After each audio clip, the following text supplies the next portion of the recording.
everybody? Welcome on in to the Central Committee stream with your host, Mike from PA. We are live. How is everybody doing today? What a morning. You know, we didn't really cover the elections that were yesterday out of a boneheaded decision on my part. I forgot to fucking talk about them because, you know, the peace deal and everything else. But it looks like DC DSA actually won the mayor's race, which is a really underreported story. We had a few more AOC aligned candidates winning in Georgia. I told you guys something. 1 year ago. I said, this is the best opportunity that we're ever going to have. And so we have to take advantage of it. I mean, Christ. You know, like for me, the feeling of like how powerful the left is becoming in American politics was like, I look at Kat Abu-Ghazaleh. That's the race that I look at where it's like, have no connection to the district, move across the country, don't have DSA, and almost beat a very prominent progressive from the left. Like that to me sets up, that's like, oh my God, anybody could win. You know what I mean? Like if we actually put in the effort and the time, we could win. Now, Kat is very charismatic and did an amazing job on maximizing the online space. You know, a couple stumbles here or there, but I think she found her footing late. And like, so for me, Kat is doing amazing community work. You know, I'm sure she is, but for me, I'm kind of focused on the elections, you know, like, I think that mutual aid and work is incredibly important. But I think I have a kind of orthodox Marxist view about charity, and it is, you know, it is the modern opiate, you know, it weaves flowers between the links on the chain. You know, it's not, if anything, and so we should be focused on power, you know, and you know, forging something new. Obviously, we all should do mutual aid for, you know, community building. It's a great way of getting people involved. It's good to build up your neighbors and care for those near you and that you love. So it's never a bad thing. It's not a bad thing to be generous or to help people. But there is a reason why capitalists are really angry at socialists and not so angry at people who are, well, I mean, I was going to say doing charity, but that's actually not true anymore. They're actually attacking people who do charity now. The bigger surprise win was Ward 1 in the DC Council. Oh, I mean, but it's not, though. It's not a surprise. Don't you understand? None of this is a surprise. This is why I've been telling people to run for shit. More people need to run for shit. Like, that's the thing. It's not a surprise. Like, the normies, the Debras, the Dianes, even the Karens are starting to look at the left. It's not a surprise. White people are, that's the thing. Like we're going to have another Iowa moment with AOC where a bunch of white socialists and white liberals are going to be like, I don't know that AOC can win. I don't know that AOC can win. That's going to be the fucking 2028 is going to be the white people that are going to have their moment. They're going to have their Obama moment. The white socialists are going to have their Obama moment when black people are voting for AOC. Just like in 2008, when Iowa voted for Obama, he was losing in South Carolina to Hillary until that moment. And then everybody was like, oh, wow, okay, apparently white people will vote for a black man. We're going to have the same shit. We have the same shit with white leftists with AOC. Kat and Plattner both have betrayer campaign admins. Smells fishy. Smells like not a oh, I mean, the thing is about the online left is that we still have some Vaushite rat fuckers. NATO leftists, Lockheed liberals, or whatever the fuck you want to call them, you know, primarily coming from like these so-called anarchists who always end up supporting NATO. It's so odd. So I you know, the real leftists are like the Darializa thing. They're like, she doesn't support infinite Ukraine war. It's like, no, we don't. It's been 4 years. The elections have been delayed by 1,000 days or something. No, we should never. It's martial law, Mike, in Ukraine. They can never have elections. It's like, we had elections. In the Civil War, we had elections. In World War II, we had elections. What the fuck are you saying? We can't have elections. It's fine. Like, you know, it makes sense in the immediate launching of a war to be like, okay, we might need to delay elections for a bit. When it's been like the lines have been fixed for a year and a half when nobody's, you know what I mean? At that point, it's like, maybe we should have some democratic renewal, maybe some discussions about what's going on. I don't think going, I support infinite Ukrainian martial law and I hate you if you don't. That's fucking weird. Yeah, I blocked this. Anyone? I don't even want to reply. Yeah, this is Destiny's group, supported by what's that fucking loser's name? Blockhead. That's his fucking name. Dylan Burns. Yeah, thank you. Sorry, he's so irrelevant. I forgot his name. It's like, who? I'm never going to support anything you guys work on again. I'm sorry, dude. I'm sorry. Like, don't join that group. Get the fuck out of that group. That's embarrassing. LOL, this account is a psyop. You saw the success of Track APAC and thought you'd try to replicate it, but the problem is that Ukraine is broadly supported. It doesn't need the extra help like Palestine does. This is so silly. Exactly. That's the thing. And it's like, these people want to enforce some sort of like strict neocon line where you can't question any of the strategy that's being done in Ukraine. Like the fact that their population has declined by like 40%. And they have conscription and they have it on elections. They've delayed elections for 1,000 days and they're under martial law. And it's like, there's no end in sight. And again, it's not saying that I want to surrender to Putin, but like, obviously the status quo is of like defeating Russia is not happening. Like Ukraine is absolutely doing very poorly and we need to do something, some different strategy. They want to make like diplomacy with Russia a non-starter because they're fascists and fascists are against diplomacy and ending wars. And they want to have a irredentist, all-right nationalist politics, and it's disgusting. Fuck you. Like, absolutely no. Like, get the fuck out of here. So, no, absolutely not. Again, it's not saying that we shouldn't give weapons to Ukraine. It's not even, I'm not even saying that. I'm not even saying we should, support, pressuring Russia or whatever. I'm just saying that these people are trying to force some sort of unthinking neocon foreign policy onto the left, and they should not be invited in. Like, they want to make it illegal for you to say Russia has legitimate national security concerns with the way that the United States and NATO have moved toward the country. They want to make that illegal to say. They want to support the far right in, Estonia, Latvia, Lithuania, which deny Russian residents, like of Russian ethnicity, citizenship in their country for decades because they refused to say the Soviet Union was as bad as Nazi Germany. They're denying hundreds of thousands of people citizenship for that reason. Like that is the kind of shit that NATO is up to, right? And like, again, these people are they don't want to talk about that kind of shit because they want to make out of NATO and America as the good guys, which they're not. Which is not to say that Russia's invasion is good or anything, or not a violation of international law. Of course it is. These people are not on the left. They're fucking crazy. And it's totally, what Darializa said about Ukraine is completely legitimate. The United States have done brinksmanship with Russia, ignored their red lines, and then now we have a disastrous war. I think that you can look at the way that the United States has acted as bad and making things worse without also endorsing Russia. So fuck these people. These NATO libs are not on the left. Fuck them. Also, these NATO libs have the inability to recognize that even before all of this, regardless of who was in power, Ukraine has always been the most corrupt nation in Europe since the fall of the USSR. Post-Soviet, it has never been anything but a mechanism for foreign capitalists to strip it for parts. I mean, I'm not even going to get into that because it's not even necessary. It's not even necessary. It's fucking gross. And it's just weird. It's weird. Again, we don't need to even talk. I mean, like, this stuff is just, it's a blatant rat fuck. Get rid of them. So if you're, obviously, if I see you like, I'm just telling you the way I'm going to move. If I see you promoting Track Ukraine in any way, I'm out. Like, I'm out. That group is a Destiny cutout. I have no interest in it. Like, get the fuck out of here. If I see you working with that shit, you're done.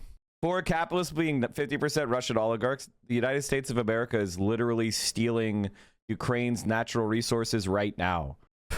Like, Donald Trump is like, we're going to take all of your rare earth metals.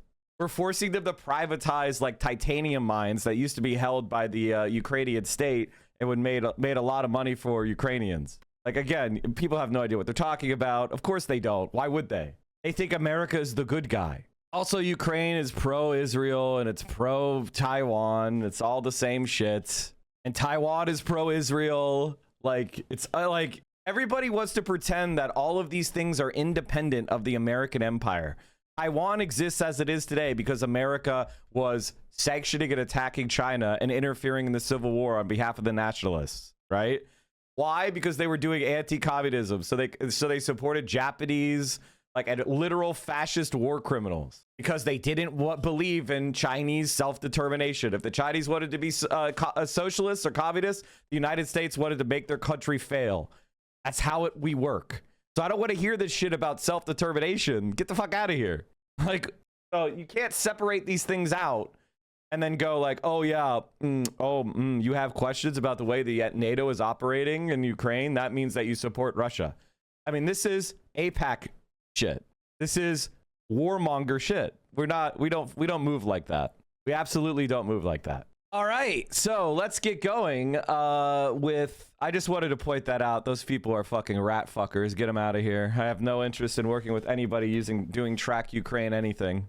There's going to be less people in Ukraine every day, and it's been that way for years. Ukraine is largely dying because of the United States' imposition on its foreign policy. The country is actually in full-blown collapse. And why? Of course it is. Nobody wants to be drafted to go die in a drone pit. And you can't vote for peace. You can't dissent. There's no way to dissent. There's no way to change course. You get ripped off the street.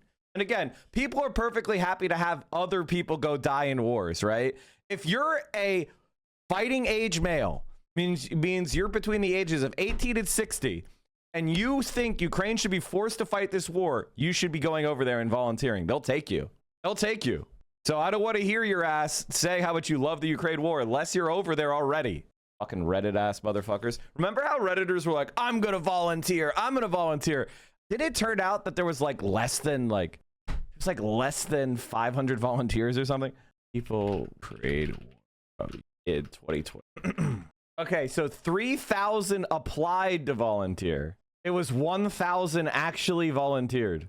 The profile of U.S. volunteers in the Ukraine military has changed, shifting more toward people without military experience and those who saw a few prospects for themselves at home. Independent estimates of the number of Americans volunteering since 2002 has varied wildly, from more than 1,000 to several thousand. The Ukrainian military does not release figures. I respect these guys for going over there, but there's not very many people that are. Some people come to Ukraine with a motive to fight for freedom or for what's right. Others want to make money or running from the law. U.S. citizens turn up with poor dental care, including missing teeth and with drug and legal problems. One American soldier, he said, was wanted at home for smuggling drugs over the Mexican border. Before his background was discovered and he was arrested, though, he fought well. Some American volunteers in Ukraine back out quickly after experiencing the front. We have guys saying they really want combat. They go into the combat zone and they say, sir, I want to go into logistics. Sir, I want to go into logistics. I mean, I wouldn't want to go into a drone fucking hell pit. Like, hell no, dude. That sounds horrible. I'd be saying the same thing. Oh my God. Okay. U.S. appears to surrender. U.S. appears to surrender in 14-point peace plan. I mean, like, obviously it's not technically a surrender because a surrender involves putting yourself into the control of the enemy. That's actually the technical definition of surrender. But it's all right. We're using hyperbole. The Europeans are clearly trying to use Ukraine as a proxy to create permanent war with Russia without themselves being directly involved. Russia has the intelligence and foresight to understand and naturally oppose Ukraine having anything to do with the Europeans. Ukraine enthusiastically supported their own vassalization. Russia. Okay, that's not... Okay, it's more complicated than that, right? Like, obviously the intertwining of Russia and Ukraine involves hundreds of years of coercion, but also natural, geographic intermixing and the closeness.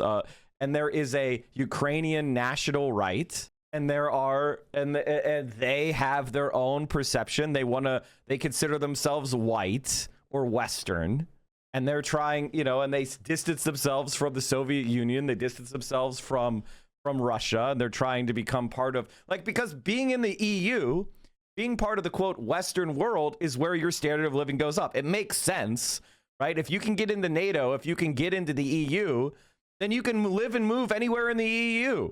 So from the point of view of a college educated liberal in a city, if you're Ukrainian, college educated, upper middle class, you want to join EU because then you can move to fucking Vienna or Paris or wherever, and you can get a job. It gives you, you know, it's like, imagine being the citizen of Alabama or a citizen of the United States. Imagine Alabama was its own state, our own country, and you could vote to make Alabama part of the United States. And until you did, you weren't allowed to move out of Alabama. But if Alabama voted for something, you could move anywhere in the country. Do you understand, like, why people in Alabama would want to join that group? Like, obviously, right? You're ignoring the fact that the Biden admin sabotaged a peace deal when Ukraine had maximum leverage. You're ignoring American imperialism fighting the Ukraine. I mean, like, listen, you know, I'm not here. I don't even really feel like going over Euromaidan, going over the CIA, you know, injecting itself into Ukraine. I don't want to go over the way the United States interferes with other countries, democratic processes, the whole USAID and, you know, Foundation for Defense of Democracies and all this other, you know, intelligence work we do to interfere in other countries, right? Like, that should be blatantly, like, if you're a leftist, either you know about that or you're willfully ignorant, in which case you're not a leftist, right? If you support American CIA interference in other countries' elections, you're not on the left. Like, it's not that complicated. Like, it, you know, it's a pretty simple division. If you think, oh no, but it was good in Ukraine, then you're simply lying to yourself. Countries join NATO because they're scared of Russia. That is the dumbest thing I've ever heard in my entire fucking life. They do, like, like, that's actually dumber than hell. Holy fuck. I'm glad you hold this position. Nearly every left. Oh, by the way, USAID has different divisions. Like, when we're giving aid to people, when we're helping with AIDS or whatever, I don't have a problem with that. Personally, I don't think that should be under USAID. I think we should build international institutions that are ruthlessly policed for intelligence interference, and it should be focused on international development. Like, that's the way I look at it. Mike, the Peter Thiel leak is huge news, very worth coverage. Do you have any kind of, like, thing that I could work with? Leak exposes members of Peter Thiel's secretive dialogue society. More of the 200 of the world's elites registered for a retreat whose agenda runs from panels on cult building and sex to prepping for World War III. An associated app offers matchmaking. Leak exposes members of Peter Thiel's secretive dialogues by Del Cameron and Yulia Almazova. This is an AI-generated narration. Inconsistencies in pronunciation and... I was so hopeful. A trove of internal records from a secret society for powerful figures in U.S. politics, finance, and tech was left exposed online. The group, called Dialogue. Oh my God, this is so funny. Secret society exposed. Exposed. This is insane. God, they're so funny, man. They're such fucking dorks. The group, called Dialogue, is a private invitation-only organization co-founded in 2006 by the billionaire tech investor Peter Thiel. It convenes U.S. officials, foreign government figures, and Silicon Valley executives at off-the-record annual retreats. I'm beaming something to everybody's head. Do you get it? Are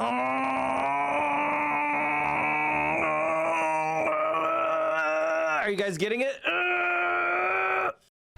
You gonna shit? No. No, that's not it. Is the Ukrainian Nazi thing Putin propaganda? Is there an actual significant Nazi problem in Ukraine? There's a significant Nazi problem in Ukraine, but there's also a significant Nazi problem in Russia. There, I just gave you the real answer. The people that are closest to the United States are the biggest Nazis. Oh, that's the other element of that. Because they think they're white, Ukrainians are white, and Russians are subhuman. That's the main, like, division there. They think Ukrainian, which is basically Russian, that's super white. That's Western, right? Whereas the Russians, they're the Asian mob. That's the you know, Nazi infighting. Yeah, basically. And, you know, they're not shy about it, right? Like, a lot of these Eastern European countries that are trying to align themselves with the West, they're not shy about being pro-Nazi. They're not shy about it. We just, you know, we've been protecting and defending Nazis since World War II. So the United States has, you know, been firmly on the side of Nazis since 45. Okay, like, so it's no different than our normal policy. What were we saying? Oh, okay. A directory of the website's code was first revealed by Swiss hacktivist Maya Arson Crime W, known for exposing U.S. government's no-fly list and breaching the surveillance company Verkada. Crime W tells Wired the directory surfaced via anonymous tip. Wired independently verified its contents. A source separately provided Wired with the registration list for Dialogue's 2026 retreat, which names 222 people and records what the list describes as each registered's membership status and attendee type, including active member and guest. The same data lays out a program of off-the-record sessions, including Money Does Buy Happiness, Bring Back Nuclear, Navigating World War III, Battlefield Technologies, How's Your Sex Life, and other talks include Build a Cult, moderated by the founder of the Christian networking site Pray.com, and Build a Party, run by a former White House national security official. Together, alongside the mundane fare of typical thought leadership conference, the documents show an extraordinary convergence of power. The registration records list General Alexis Grenkevich, NATO's Supreme Allied Commander Europe and the head of U.S. European Command, who took the post in July 2025 and is recorded on the leaked list as having attended dialogue gatherings since 2021. Website directory names sitting Trump administration officials, 2 U.S. senators, 6 members of the PayPal mafia, a former Middle East chief of intelligence, a sitting ambassador to the United States, along with the founders and directors of many of the country's largest surveillance, data broker, and advertising data companies. I mean, like, how do I put this? I like streaming. Streaming is fun. I enjoy streaming. And so one of the problems with streaming is it involves, there's certain like content guidelines, and you can't say certain things because that is expressly against content guidelines. So it's kind of like, even in situations where it's like a rational explanation of best practices, you still have to follow content guidelines. Does that make sense? So in order to follow the rules, we have to follow the rules. It's sort of like a tautology, it's a circular. A lot of people talk about They Live. Have you guys ever seen that movie? It's a pretty good movie. I'm giving you a choice. Either put on these glasses or start eating that trash can. I already am eating from the trash can all the time. The name of this trash can is ideology. The material force of ideology makes me not see what I'm effectively eating. It's not only our reality which enslaves us. The tragedy of our predicament when we are within ideology is that when we think that we escape it into our dreams, at that point, we are within ideology. They Live from 1988 is definitely one of the forgotten masterpieces of the Hollywood left. It tells the story of John Nada.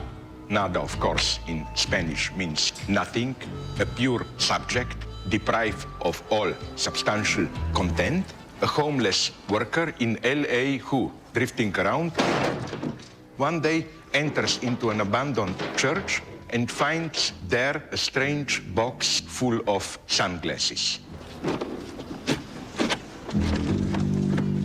And when he put one of them on, walking along the LA streets, he discovers something weird. That these glasses function like critique of ideology glasses. A lot of people say that the first half of They Live is very good, but the first half of the movie is literally a perfect movie. But the second half of They Live is where I like it. I'm not saying I don't enjoy the first half of They Live. I enjoy the first half of They Live, but the best part of They Live is the second half. And you may be wondering why I'm saying that. Well, because he puts the glasses on. All of us are this guy. All of us are putting the glasses on. All of us are this, okay? All of us are Nada. We all have the glasses on. What makes him the hero is that he does something about it. That's what makes him the hero. What makes him the hero is when he finds out about the couple hundred alien headquarters, he grabs his best friend and a pump action shotgun, and he goes into the fucking headquarters and he shoots the occupying aliens. Like, that's what makes They Live such a good movie for me, because that's what makes it revolutionary for me. Every liberal movie has you put on the glasses, but there's very few movies that actually are left-wing. And what makes them left-wing, what makes these movies left-wing, is that they have you do shit. That's why I like Andor. Andor isn't like, well, the Empire's just, isn't the Empire oppressive, guys? Let's all bear witness to how, you know, oppressive the Empire is, guys. Isn't it oppressive? And everybody sits in a fucking circle banging a bongo drum about how it's bad that the Empire is destroying some sort of like town. No, they bomb shit. They go rob a fucking bank. They're shooting people in the head with a gun. They're doing prison riots. That's why Andor is a good show. I actually am quite over content that shows you, oh, now you figured out how the world really works. Now go and tell other people that. That's great. But what makes They Live good to me is this scene. Did you get banned? Why would you? This is what makes They Live a masterpiece.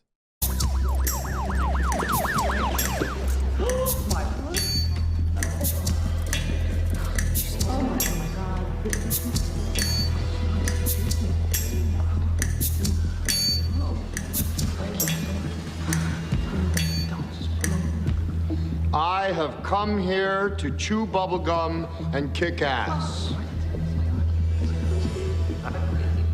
And I'm all out of bubblegum.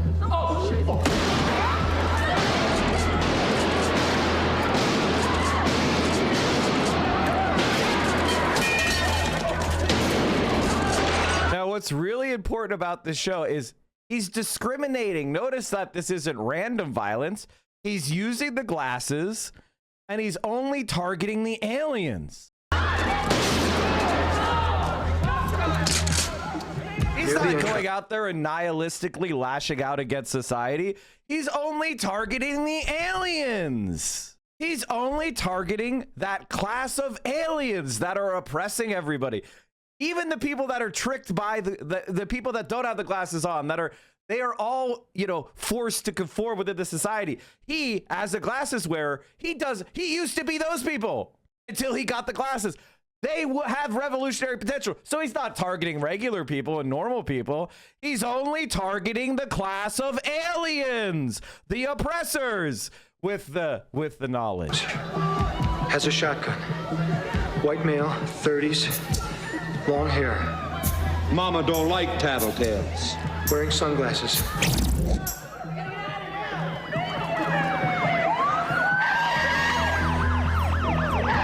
So anyway, that's why I like They Live. It's not just, obviously the metaphor of the glass is incredible, right? And there's so many great scenes in it.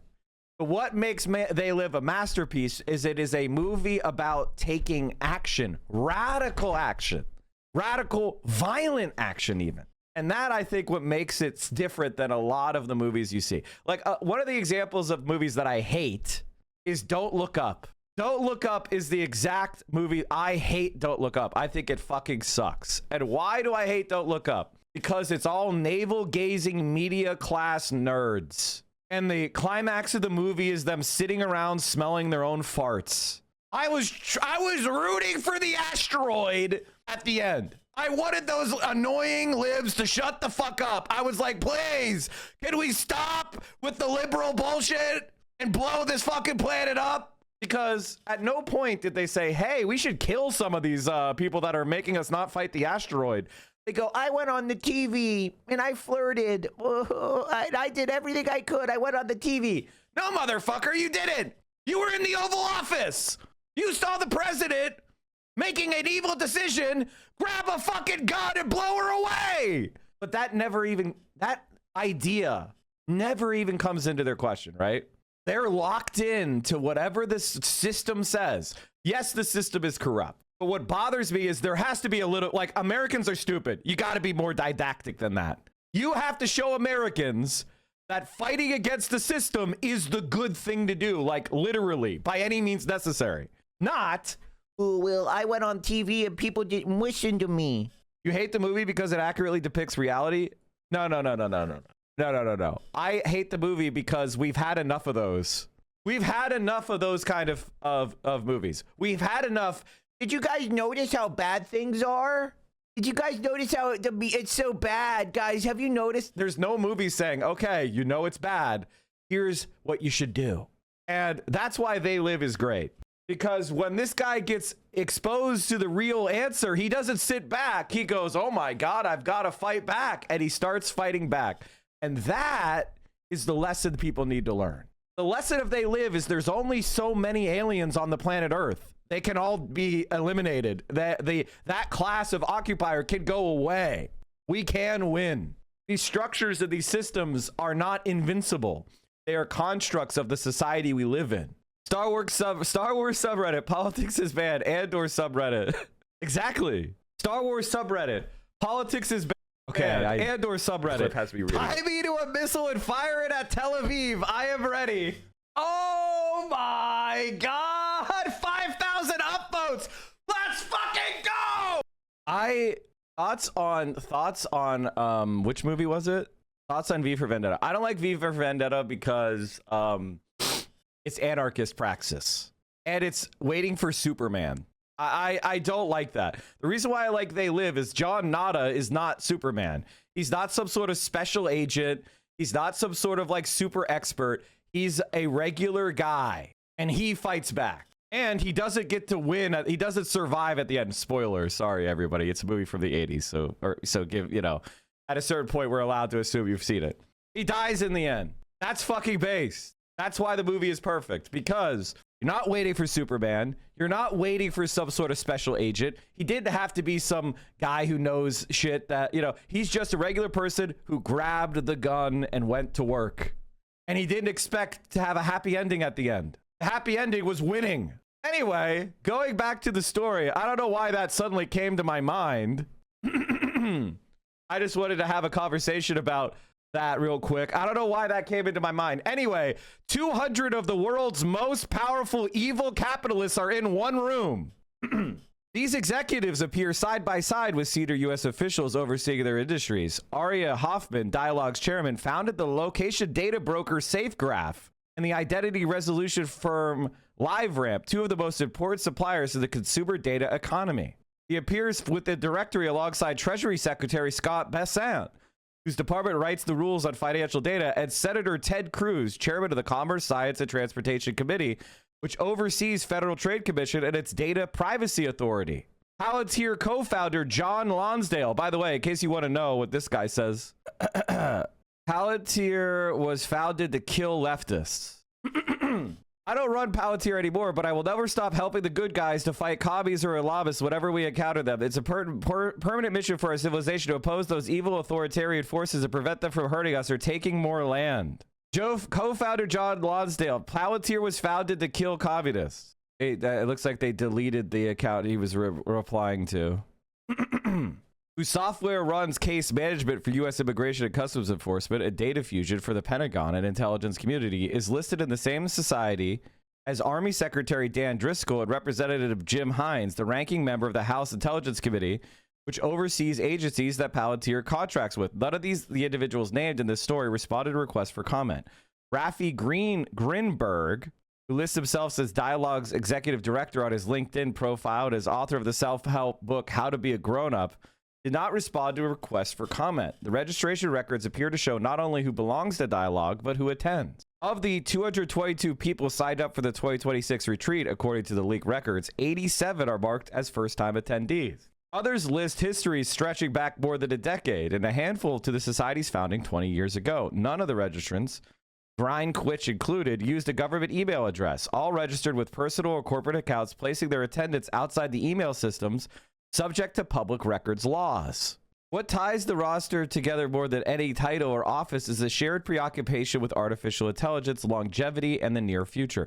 Asked on the sign-up form to predict the future, registrants returned again and again to the same theme: that AI will reorder work, war, education, and belief within a few years. Several foresee mass labor displacement and a swing back toward unions and government programs. Others predicted AI winter, domestic terrorism targeting data centers, criminal defendants choosing AI lawyers over public defenders, or religious revival provoked by the disruption.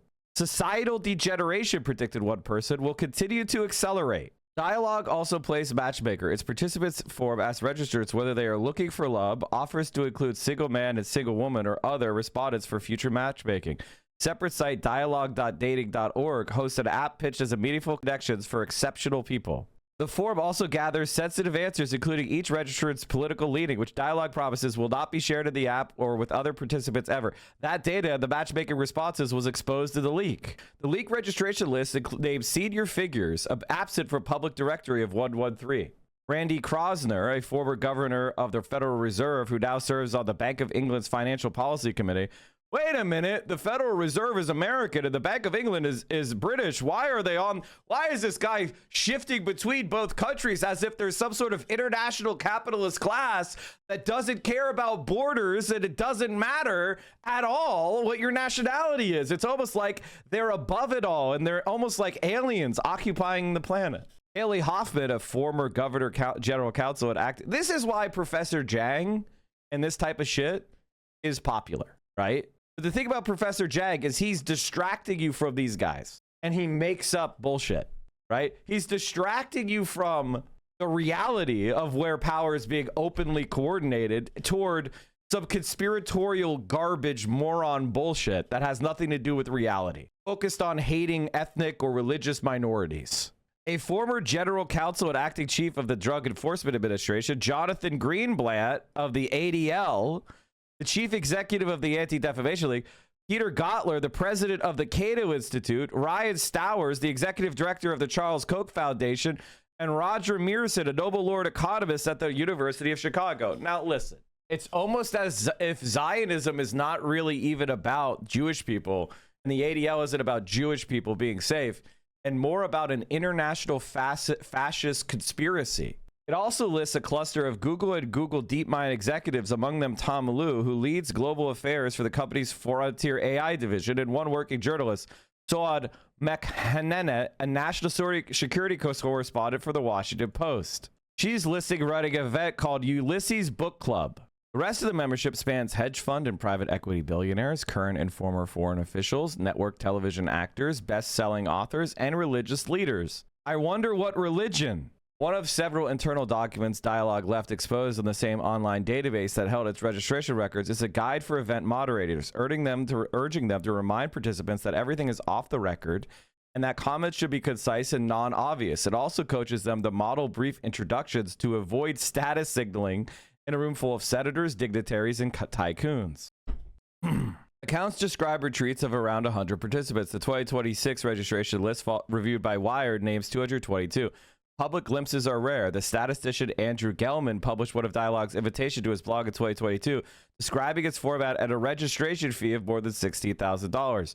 The 2014 retreat drew renewed attention this year when an invitation forward to the financier Jeffrey Epstein surfaced in the U.S. Justice Department's release of the Epstein files. A Jeff Epstein appears on the attached list of past participants, but the person is actually the former CFO of Oracle, not the deceased sex trafficker. A small revision was also made to address a security concern raised by a Dialogue representative.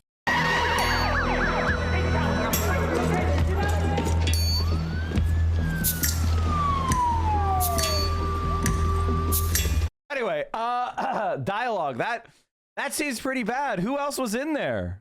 Who else was in there? Oh. No surprise that most people on the leaked Dialogue list are associated with the right and far right side of the political spectrum, both in the U.S. and abroad. But Wired didn't mention any of the following names from the list, all of whom are prominent Democrats who are associated with left-leaning political media in America. Cory Booker, Jared Polis, Wes Moore, Julian Castro, Robert Rubin, Lawrence Summers, Reid Hoffman, Nick Thompson, and Ezra Klein. As a Democrat, I'd like to know if these guys are actually on our side or not. No. Notice how these are a lot of the like abundance guys. And who, like, Wes Moore has been pumped up by Obama more than almost any other politician on the planet. I'm surprised Obama didn't go. I guess he didn't think it would be fun.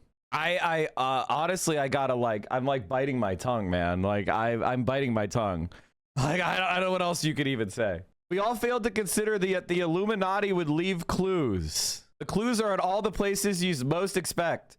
Peter Thiel loved the secret society idea. He's done a lot of work on the concept. All failed so far. Adolph Reed Jr. is pretty smart. Peter Thiel also sued a leftist newspaper, Der Republik, for defamation in Swiss courts for exposing the dangerous Palantir pose on Swiss society, which was used for a government to cancel any contracts he had. And recently, Palantir lost that lawsuit. Fuck yeah. I feel like that aspect is just a LARP for them because they do this shit out in the open too. I'm just thinking more about logistics, right? Like, I like streaming. Streaming is fun. La da da da da. I like to stream. Streaming is fun. La da da da da. We like to stream. Anyway, Adolph Reed Jr. was the one who called Obama out before anyone knew who he was and was Michael Brooks' mentor. Yeah, Adolph Reed is fucking great. Democratic Socialist leads a DC mayor race. Like, here's the thing, chat. There's a saying that the left has been chanting for a century. It's socialism or barbarism. And I know that most generations have this kind of narcissistic belief that they're living in the end time. I don't think we're living in the end times. But I do think we are the last generation that is going to have a clear pull at the lever. I think we're the last generation where the working class and the grassroots has an opportunity to make a hinge point. I don't think we have any more runway because the way technology is advancing, the way that society is advancing is toward a regime of utter control. Even somebody like myself who is, spends a lot of time thinking about this, I am just as linked into these networks and to the phone as anyone else. So we don't have a lot of time. We certainly don't have time to wait around for a magic party to join. I don't know if you guys saw what's happening with PSL, but let's just say it's not good. There's a reason why. Like, listen, I wasn't anti-PSL, but I am pro-DSA. And I think it's actually a major mistake of Hassan to not be pro-DSA. Like, who is he fucking kidding?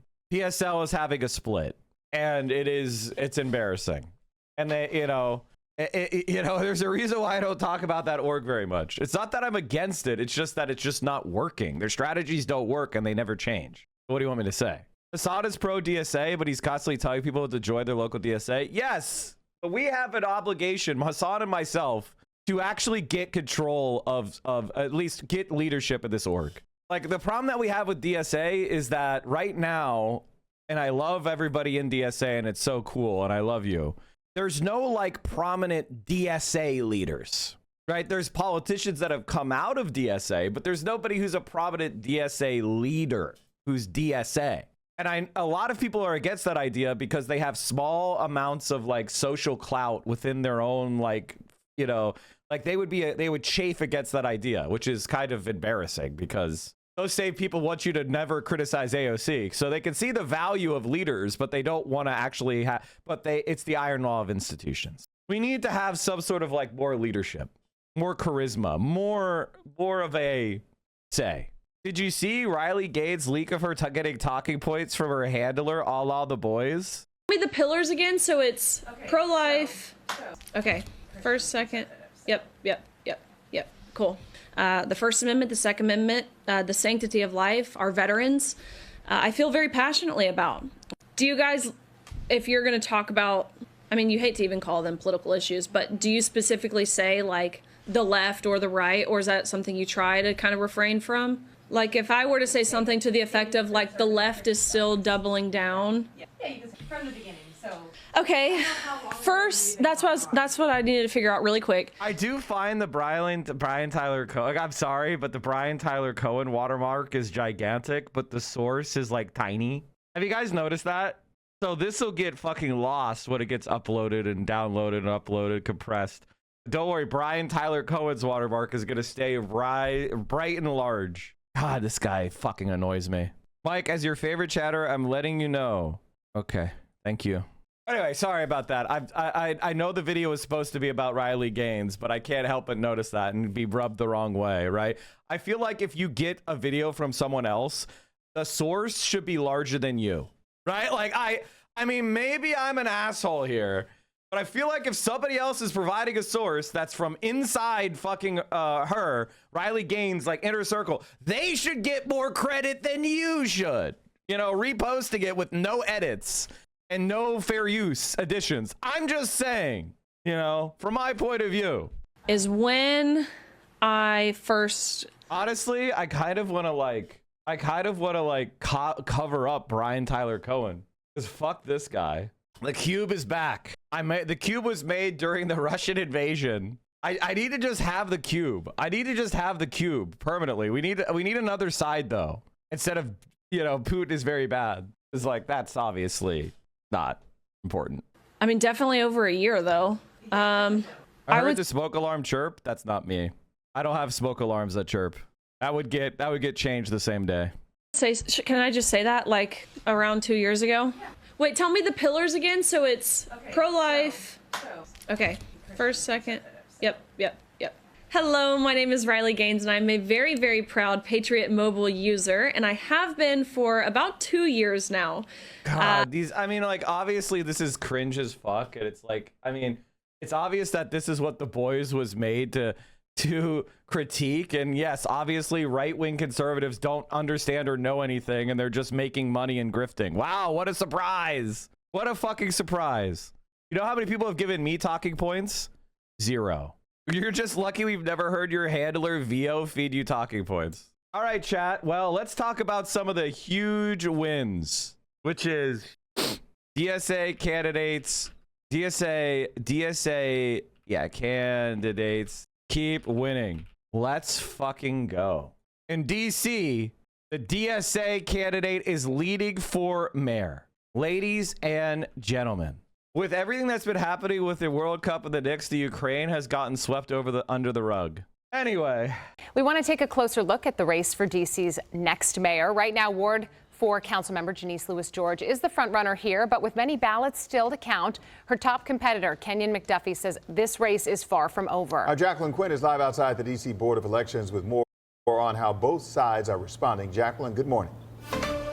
Yeah, good morning, Wisdom Simone. So in just about 5 hours at 11 a.m., they're going to continue to count the votes here. Now, the results, about 60% have come in. They're interim results. It does show Janice Lewis-George with 53% of the first place votes, and former City Council member Kenyon McDuffie is in second place at 37%. Now, having the majority of votes is key here because the winner must have more than 50% of the votes to prevent the race from moving to a second round. Now, during the campaign, we've seen heated exchanges between the two candidates on how they plan to lower crime and make life in D.C. more affordable. While both are running on the Democratic ticket, McDuffie is more moderate-leaning.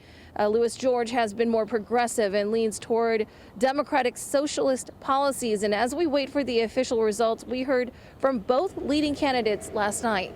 People are tired of hearing what government can't do. Let's show them what government can do. There is no way I'm standing here without the time, effort, and commitment of each and every single person gathered in this place tonight. Now, again, this is the first year for ranked voting here, so this process could potentially take a little bit longer because there are multiple rounds of counting. Of course, again, this doesn't start counting again until 11 a.m. We're going to keep you updated with those results as they come in. For now, in D.C., I'm Jacqueline Quinn, WSA 9. Important to highlight what you just said. There is no official result called by the AP just yet, but the AP is keeping an eye on all wards as those numbers are coming in, and with the exception of Ward 3, all of them have been led decisively by Lewis-George. Jacqueline Quinn reporting for us this morning. Thank you. And Donald Trump, of course, threatens to take back D.C. if Democratic Socialist is elected as mayor. And this is, ladies and gentlemen, is why the Democratic Party is a problem, right? And I think this is an under-discussed topic, that the Democrats are just as authoritarian as Trump toward the left. They don't really have a disagreement with Donald Trump that's significant, right? They're just mad that they're not the ones that are able to steal. That's really what it is about. Like, that's the main thing. I mean, okay, the problem that we have is that there's a lot of stupid people, and there's a lot of stupid people on the left as well. So, like, when I say Democratic establishment, and then they're like, well, then you're supporting Democrats who are running for office. Yes, that are against the Democratic establishment. And those people hate my candidates too. But they're running as a Democrat, Mike, as if like winning power suddenly infuses them with like some sort of evil juice. By winning, you're no longer a leftist. Like, that's unironically how a lot of people think. Did you guys see Bad and Panada was retweeting Destiny? The failure to defeat Hassan makes everybody into a Destiny supporter. This is what happens. Every time someone gets mad, they cannot destroy me or Hassan. They become a Destiny or Asmongold retweeter. And you also see it in like the small lefty streamers. Like, honestly, I'm surprised they don't just become Vosh orbiters again like they used to be. Like, I'm like unsure why Gremlo isn't like a Vosh orbiter like he used to be. Like, why does he even pretend to be a Hassan guy? He doesn't really, you know what I mean? Like, just go back to being a Vosh orbiter. I guess it's because Vosh isn't on Twitch. Vosh now supports Hassan. I have a bridge to sell you, dude. It's called the Brooklyn Bridge. One of the most transited bridges in the world. If you buy it from me, you could make your money back in like a few months from the tolls alone. But I just need cash now. So if you know, like, I can't wait on the tolls. Unfortunately, I got a liquidity crunch, so I need you to take the bridge off my hands. For you, I could probably sell it for $1 million. You think you can give me $1 million for the Brooklyn Bridge? Then Cryzome could go back to DGG and get Hassan banned for saying cracker. Oh yeah. Remember when Rhizome was like, Hassan should be banned for saying cracker because that's bad optics and we're offending white people. Rhizome. I forgot about that guy. Holy shit. Jaeger Larson, thanks for the 5 tier 1s. He said himself it's because they're Israel mostly. He isn't hiding it. That is his priority. Bro, Vosh is a Destiny orbiter and always will be. The only reason Vosh is not currently a Destiny orbiter is because Destiny doesn't want him to be. And why doesn't Destiny want him to be? The answer is because he's large. He's almost as big as Destiny is. And Destiny can't handle not being the biggest person in his room because he runs a cult. So he can't have any equals. Like, Destiny cannot tolerate anybody who's equal to him because that would diminish his power. So the moment you get a successful community, he's going to break up with you. Like, you cannot grow from Destiny because Destiny wants to control his cult. So Vosh, the only reason Vosh isn't a Destiny orbiter is because he was excommunicated, and that's that. Like, and so why is he quote pro Hassan? Because that's how the algorithm works. What's he gonna do? Attack Hassan and lose his entire audience? They're all Hassan watchers. Of course he's pro Hassan because he has to be. But if he had the opportunity, he would cut him off at the knees. How do I know that? He said as much. He said it himself. The other thing is, optically, he's fucking horrible. And he's got terrible politics. He's exactly what when people say the online left is like bad, racist, sexist, whatever, they're talking about Vosh. Like, he's pro NATO. He's pro, like, he called black nationalism the same as white nationalism. He said that his goal was to like destroy Hassan so he would be the biggest lefty streamer. Like, and I've never seen him apologize to me or anyone else that he has defamed. Now he wants to hang back and like create an algorithmic connection where he's like, I like Hassan. Well, he's talking to his audience. Like, let's be honest. Don't even forget his tactical N-word. Oh yeah. Did he get caught watching lolly porn? Yeah, he showed it on his stream. Destiny's community called Vosh Control V because he copied Destiny so much. Yeah, exactly. I mean, it is what it is. Is Gremlo a bad dude? I think he is. I wouldn't watch him if I were you. Ori, thank you for the tier 1. I'm sorry for like calling people out, but like, what do you want me to do? Lie? Like, what do you know? Like, I'm like, I'm never gonna lie about people. Like, I have decided that it's not in my interest to overlook people being bad people just to keep the peace. I'm just not gonna do that anymore. That's why not engaging with drama slop tubers is still the best way to deal with them. Eventually, they have to turn on each other because they can't keep milking a one-sided beef. Incorrect, unfortunately. You're wrong. The best thing to do is to clear them out and make people suffer consequences for being dirty little rats trying to undermine our movement. You know? You want to hurt Bad Empanada? You make Bad Empanada fans unacceptable in your community, and that makes Bad Empanada's growth go down. Like, it's just the way it is. And like, look at what Vosh's group is doing. Supporting an attack on Darializa a week before the election. This is Vosh's group. Project Victory. Or Progressive Victory. This is a group founded by Vosh and Destiny. And the week before the election, they're trying to pretend that Darializa is like pro-Russia or something. They endorsed the pro-Zionist. They endorsed the pro-Zionist. What's his fucking name? Look at that. Congressman Rep Espaillat is a consistent vote in favor of helping Ukraine. Like, I'm not working with this organization ever again. Like, you know, like the week before an election trying to promote some attacks. I'm never working with this organization again. Ever. This is the stupidest LARP of all. Show us your methodology. Their methodology is trying to damage Hassan Piker's candidates. That's their methodology. Their methodology is to boost Vosh. That's their methodology. There, you figured it. And Destiny, you figured it out. Darializa, you are infantilizing and whitewashing a country that has been and is currently doing the same action as what Israel is doing against Palestine. And this is a Destiny. This is like a big Destiny simp. Obsessed anti-leftist Destiny simp. Like these are like that's what these people are. Again, they're just trying to smuggle in Destiny and his entire cohort of failed streamers into Hassan's space. Let's be honest about what's going on here. They understand that Hassan has motion and all their fucking loser streamers are alienated, and that's what it's about. That Track Ukraine logo has 6 fingers. Is that true? 1, 2, 3, 4, 5. I guess they're trying to make a hand. They're trying to make a hand. Kinda looks like 6 fingers. I think they're trying to make 5. Mike, don't forget to show. Oh, we have a hype train. Thank you guys so much for supporting the stream. You guys are the best. Lately, we've had to grapple with several otherwise excellent candidates' belief that defending Ukraine harms the average American financially or worse. They are uncomfortable with the concept of military aid. It is the responsibility of those with power to defend the interests of those without it, especially when we are the reason they are powerless. If you aren't willing to stand up to foreign oligarchs and imperialists, how can we believe they'll be ready to stand up to America's corporate imperial interests when they bully and threaten them in everyday Congress? Until Claire for NY commits to supporting humanitarian... Okay, I'm never... Yeah, I'm done with this Vosh group, this Voshite group. Attacking DSA endorsed candidates days before a primary is disgusting and disqualifying. Bye. Bye. We gotta make sure Ukraine's Nazis have all the drones they need. That's why we have to endorse the Zionist genociders. We need to make sure. If it's Tuesday, voters are voting somewhere. Again, if you wanna have some sort of like query or question like months in advance, that's fine with me. You're allowed to have policy disagreements, right? You're allowed to say like, hey, what do you I'm kind of concerned about your Ukraine position. Months and months in advance. The week before the primary, nah. Mike, you have to make sure that every Ukrainian male is liquidated because they're gonna liberate Crimea, man. If only America gave them F-16s. And MLAWs and drones and artillery and intelligence assistance and oh wait, we've done all that and it didn't do a goddamn thing except kill hundreds of thousands of more Ukrainians.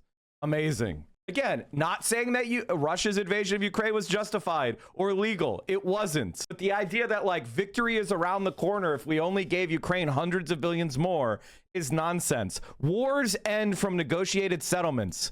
The video game mentality you have of sweeping victories and taking the capital and overthrowing Hitler, that's a video game. That's not reality. Most of the time, it's an unhappy settlement between two highly flawed sides. You got to live in fucking reality. The Russians are going to win, but unless you want every Ukrainian male to die by FPV drone, also they're not allowed to vote on the war and they're conscripted. So Ukrainians are conscripted against their will. They have no, like, what kind of left-winger believes in unlimited conscription with no democracy? Like, what are we saying here? And like, obviously, I'm unhappy with the geopolitical reality, but what do you want me to say? Like, can you imagine if somebody was campaigning on never ever have a peace deal with Israel, they have to be annihilated. Israel has to be demolished and tanks have to roll in Tel Aviv. It's interesting that the progressive victory guys are not saying that, right?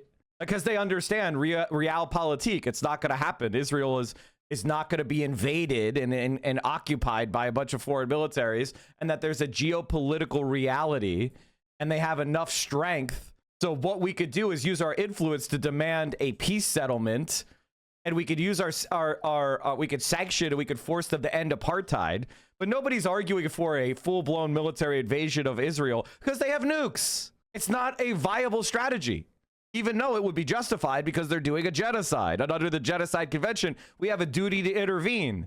But the reason why that's not viable is because they have nuclear weapons. So we are forced to make concessions to geopolitical reality. Why is that not true in Russia? It's nonsense and it's baby shit. Chill, man, chill. We'll get another hype train. Don't worry. So did MSNBC not report on the DC mayor? Like, are they just not going to report it? Are they just not going to report on the big, like the DC primary election in any of the major media? Is it only local news and Fox News?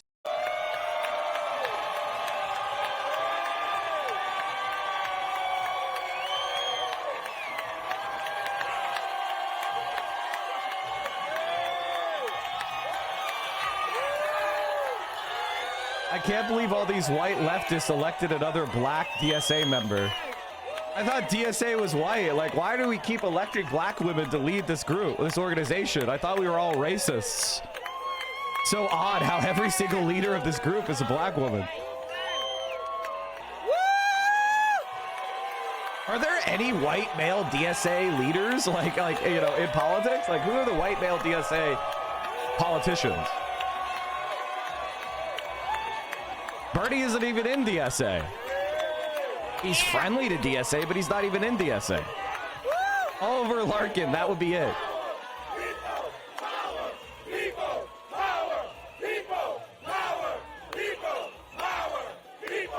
I feel like white male DSA members take a backseat willingly. It's not even about taking a backseat. It's just people are supporting the strong candidates, you know, and they're, you know what I mean? And they support black leadership because they're anti-racist. And it's weird how all these groups are attacking DSA as being anti-black when there's no evidence of that whatsoever, other than trying to say like, oh, DSA is whiter than the demographics of the country as a whole, and implying that that means that there's some sort of like racism within DSA, as opposed to black socialism was targeted by the FBI for destruction and is heavily suppressed, which is the historical reality. So instead of turning your vision on like institutions of oppression, you're focusing it on the few people in America that are trying to organize a better future. 100,000 most left-wing Americans are who you spend all day trying to shit on. It's very fucking weird. And I'm not tolerating that shit anymore. Just gesture toward blind spots so you don't have to make any specific criticism. Like, listen, I agree that blind spots exist, but we need to have less conversations about having conversations and have the conversations.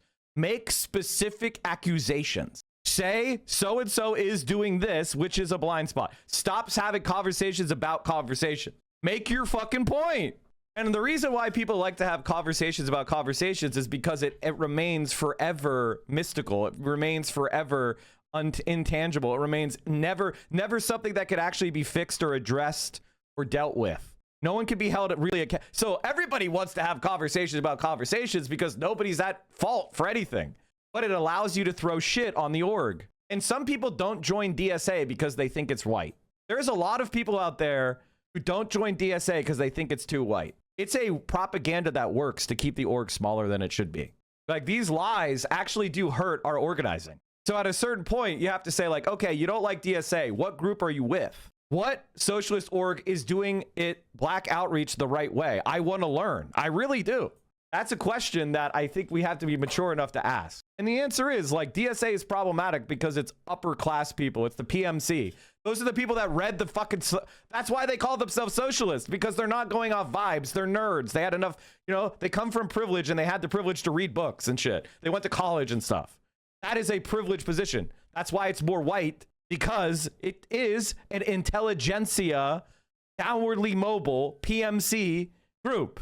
And it should be having more working class people. But every single socialist organization in history has looked like that, where it comes from people that are a little bit more privileged. Lawyers, sons of capitalists. Like, there's always been an intelligentsia class of people that were privileged who then became class traders. That's always how it's been. Always.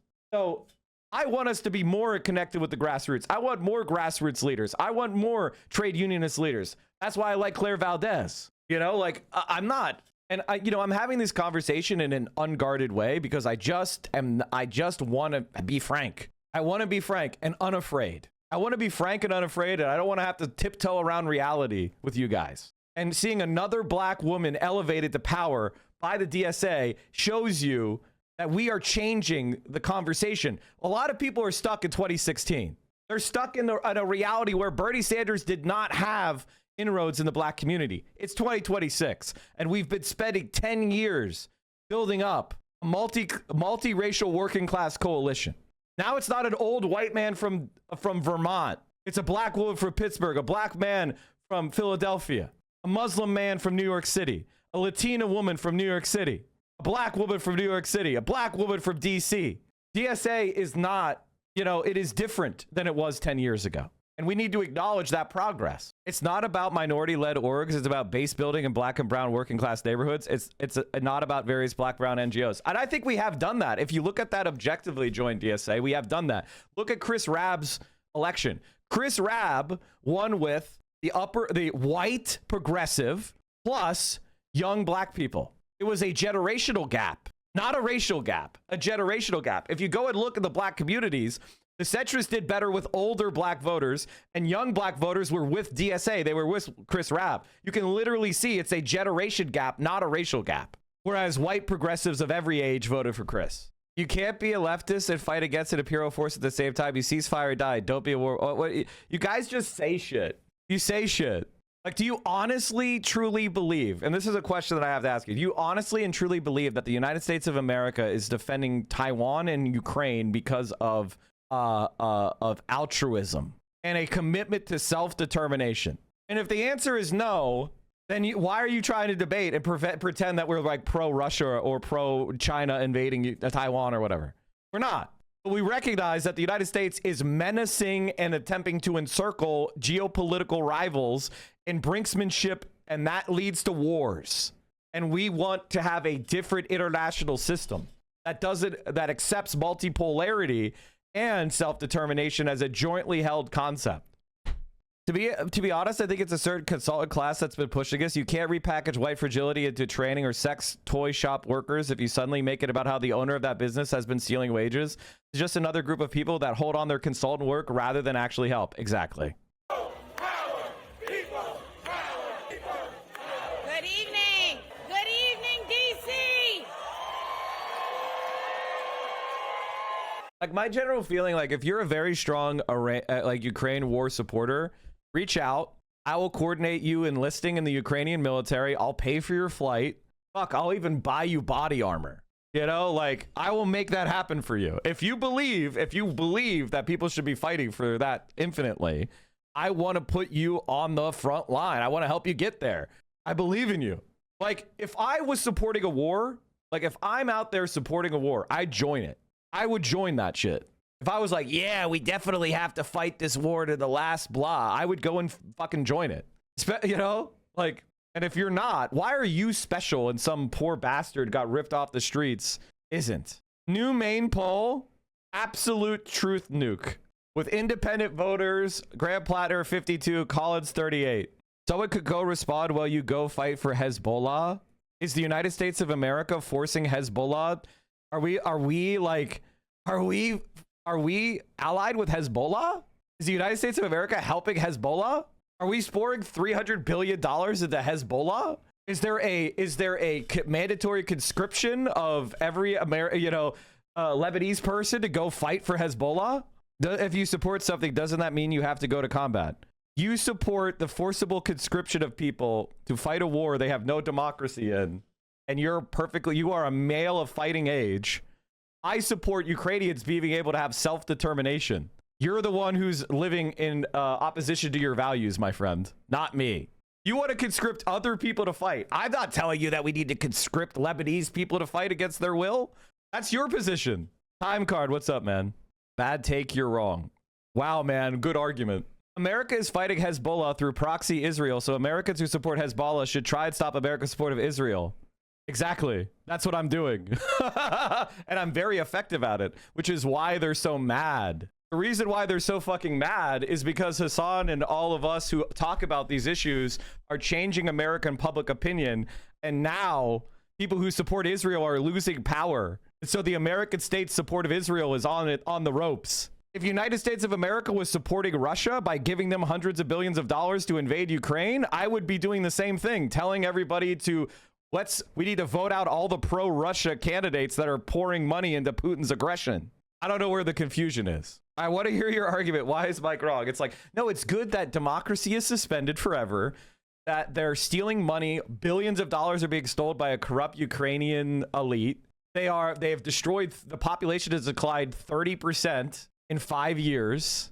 It's good that there's mandatory conscription, and we should force them to fight on forever and ever, even though the Ukrainian people want a negotiated settlement. And that's very clear in the polling. It's pro Russia.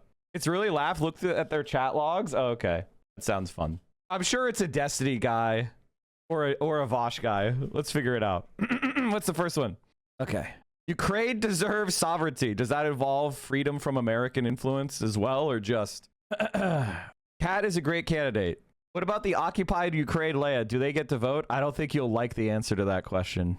There's no diplomacy with Russia, as their demands are Ukraine loses sovereignty, return to satellite state. The original demands were just neutrality, like Finland. If you believe that the Russian admin was running free elections, then you're delusional. Okay. Glad you're talking for Ukraine from your armchair. That's you, my friend. I couldn't respond to being called a coward. I don't know. People think it's weird to like be a guy who's a military-aged male, wants to force other men to fight in a war against their will. Would you be okay if I kidnapped you and forced you to fight in Iran? Just a question. Would that be okay with you? Do you believe that if your state is at a war and you don't agree with it, you should be able to be forced to fight in it?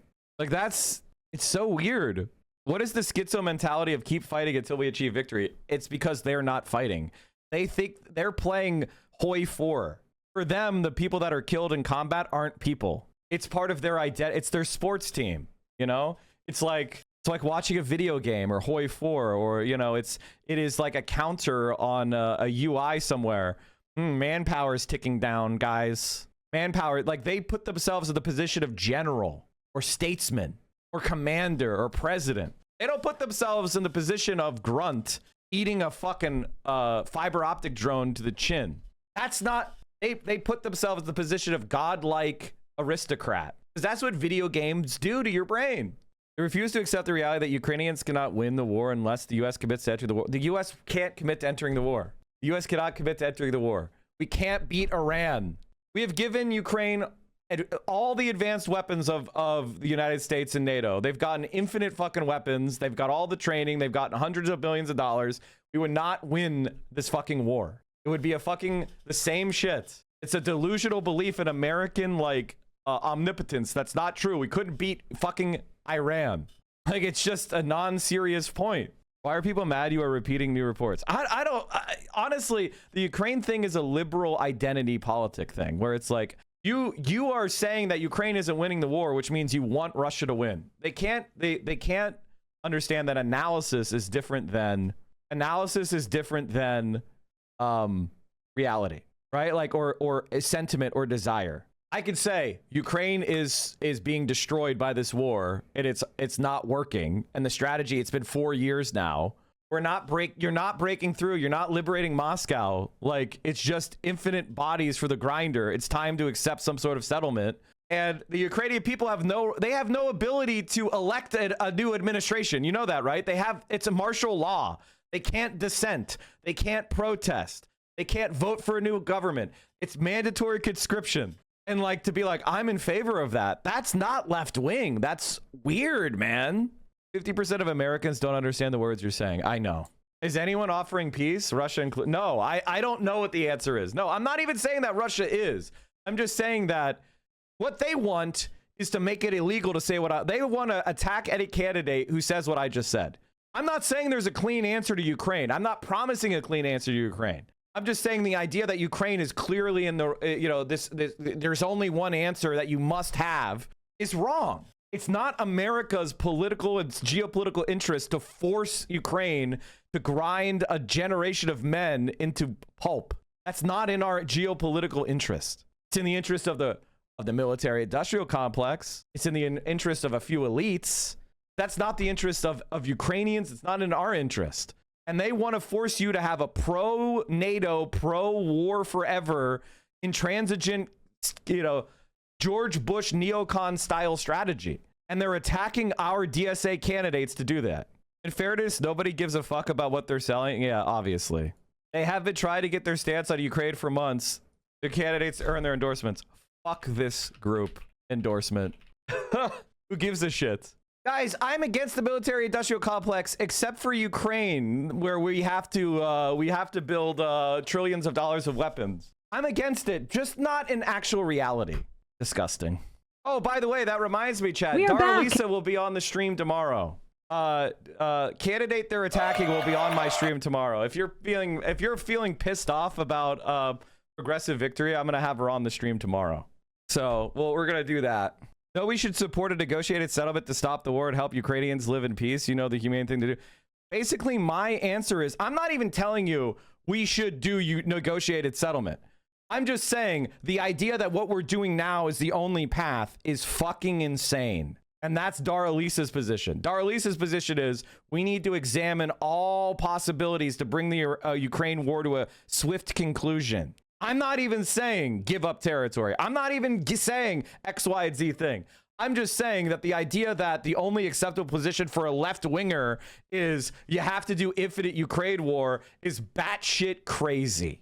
What about sanctions on Russia? We can't do it because we rely on their oil production, especially with the Iran war. So they've been giving them waivers. Also, oil is fungible. It just gets sold to China. All you're doing is decreasing Russia's integration with the Western economy, thereby lowering our leverage. All that you've done is incentivize multipolarity and damaged American hegemony. So even if your goal was American hegemony, this war has been damaging for that. How would you convince Putin to a swift end? I don't think there is an easy answer to that question. Japan and other Southeast Asian countries have been given waivers. They're using Russian fuel. Yeah, we can't even sanction Russia. We rely on Russia too much. We rely on Russia and Iran for our energy in the Western world. So these wars are not even plausible. They're stupid. It's actually crazy how there's not results for the DC election. Like, am I losing my mind? Like, what's going on? Like, why is nobody why is there no, like, news about the DC mayor? Can you imagine if the DSA candidate lost? They would be talking about how DC is rejected in the nation's capital. The DSA rejected in the nation's capital. People don't want socialism. They've lost. Russia could keep going. Ukraine at the end of their rope because the U.S., as we said they would, abandon Ukraine. Ukraine can give up now and stop losing good bodies, or keep going until Russia has it all. It's that fucked up. I don't even know if that's true, though. Like, I don't even know that that's true. I am not a progressive. I'm a socialist. And if you want to make your support contingent on supporting NATO, fuck you. You're my enemy. The Russians no longer trust any Western U.S. promises or negotiations for peace because of our belligerence. Russia has made the demands for Donbass, Zaporizhzhia, Kherson. But like Iran, I don't think Russia will ever believe they will follow through. I mean, like, it is what it is. Before I go, could you put up the excerpt of the Japanese? Did you link it? You want to link me what the fuck you're talking about? Defense Intelligence Agency raising the alarm about the Israeli government trying to steal more secrets from the United States. It seems exactly the wrong time to be mandating more sharing of intelligence and secrets. Drop Sites Julian Andreoni here. Within the Senate Intelligence Authorization Act, there is a little-known provision called Section 622 on U.S.-Israeli intelligence sharing. It would make it much more difficult and... What's funny is Israel took the funding from Ukraine. Yes, of course they did. ...complicated for any American presidents to reduce cooperation with Israel in terms of sharing intelligence. And it would make it a lot harder in tandem with Section 224 of the NDAA, which effectively merges the U.S. and Israeli militaries, to distance ourselves from the Israeli government should we disagree with their foreign policy. I wanted to know what senators think about this attempt to codify the alliance into American law. The United States can always choose when and how it wants to share intelligence, but to mandate by law that the United States share its intelligence with the government of Israel is not in our national... I mean, like, that's kind of the reality that we're living in, is that situation. So anyway, I'm sorry I even talked about these PV fuckers. Just to close the PV conversation, them not supporting an anti-Israel candidate is bad for the defense of Ukraine. Here's my general feeling. I'm done with them. I'm not supporting PV ever again.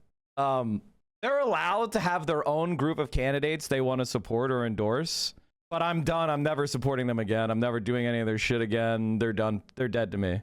Obviously, they're not that important. It's a Destiny Vosh started group. Who gives a shit? Like, they don't matter.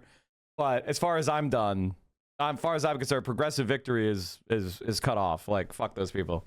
I went on one of their like streams. I obviously didn't promote it on any of my channels because I was wary about the group.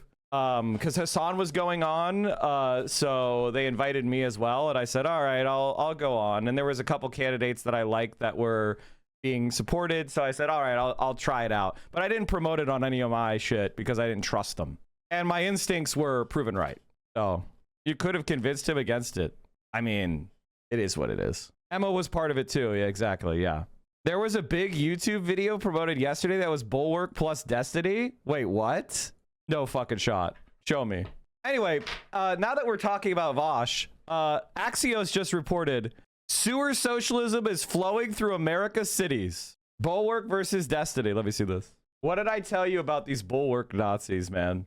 What did I tell you about these Bulwark Nazis? All these neocon fuckers. His Jared Polis support, who's at that secret society.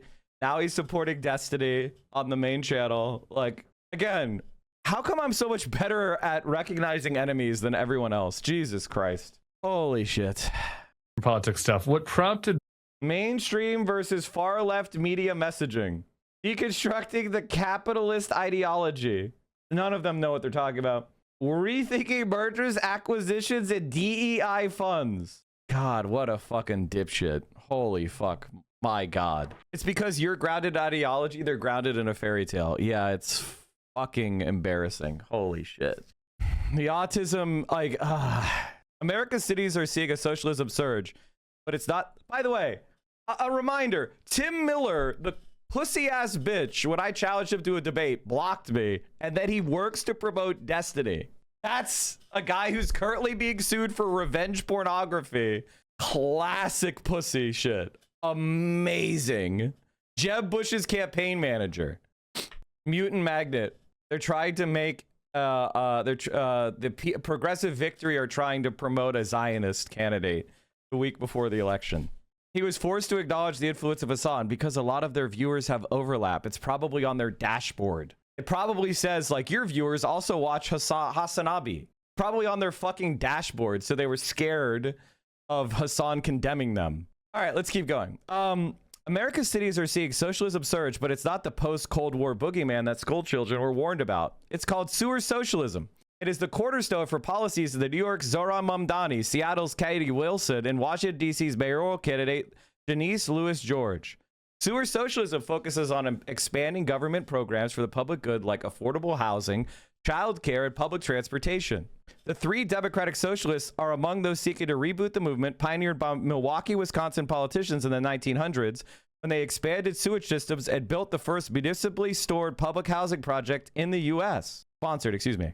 Longtime Democratic strategist Jesse Lyrick says these mayors are connected with voters because they're younger, less entrenched in mainstream political institutions, and can better relate to people struggling with affordability than millionaires in Congress. 67% of college students hold a positive or neutral view of the word socialism compared to 40% for the word capitalism. More broadly, 39% of U.S. adults have a positive view of socialism, while 54% view capitalism positively. These Democratic Socialists are essentially reviving public investment strategies associated with FDR's New Deal. President Nixon froze public housing spending in 1973. Congress followed with Section 8 vouchers in 1974, shifting federal housing policy from building public units to subsidizing the private market. How's that worked out? Widespread frustration with Democrats has allowed Democratic Socialist candidates to see some real resonance in certain places. Americans think the status quo is broken. The Democratic Socialist Association, that's not what it is. It's Democratic Socialists of America, you dumbass fucking piece of shit. Hit 100,000 members in February 2026 and has since grown to 110,000. And 172 nationally endorsed DSA candidates have won elected office since 2018. That number does not include self-identified Democratic Socialists, DSA members who did not receive a national endorsement, or candidates endorsed solely by local DSA chapters. Like, isn't it crazy? Isn't it fucking crazy how I was completely right? Isn't it completely crazy how I was completely right 5 years ago about the strategy that we would need to do at municipal level? I even, like, And it was a debate with Vosh where I pulled this out of the fucking sack of knowledge in the middle of a debate. And I was like, we should do sewer socialism. And everything I said came true. I was right. I'm so tired here. I'm tired of you.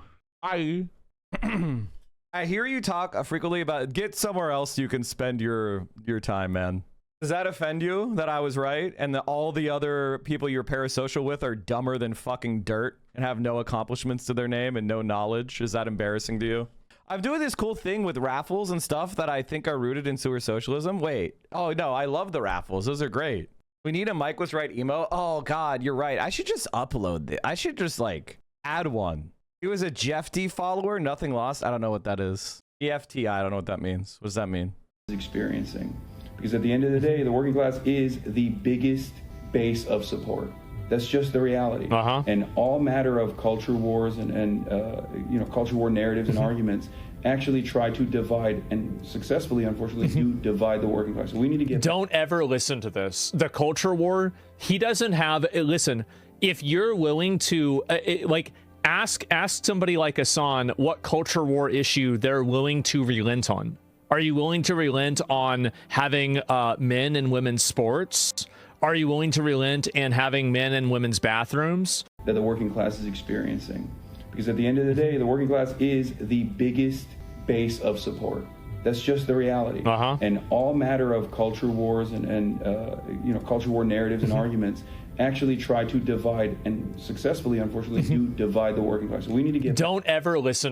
Here's Zog Slave Hassan Piker admitting that he works with the Nation Democratic Party, giving them advice on how to mislead the youth. Bad empanada being retweeted by a neo-Nazi. Leftists are now calling Hassan Piker a Zog Slave. What a year.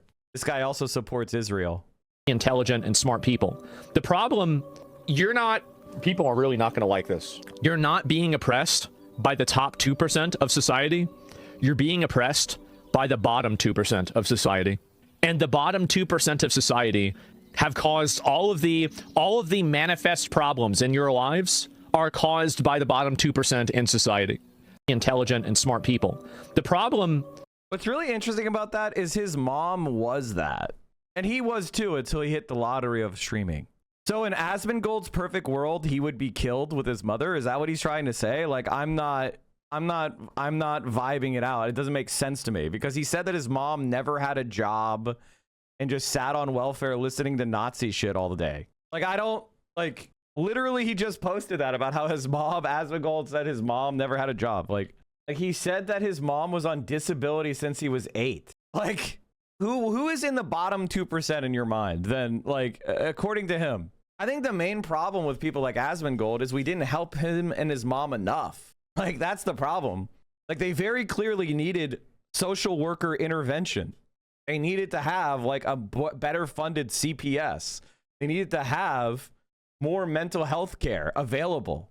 Like in China, people that are in poverty have an individual who is publicly responsible for getting them out of poverty and helping them solve their issues. Like, what is he even trying to say here?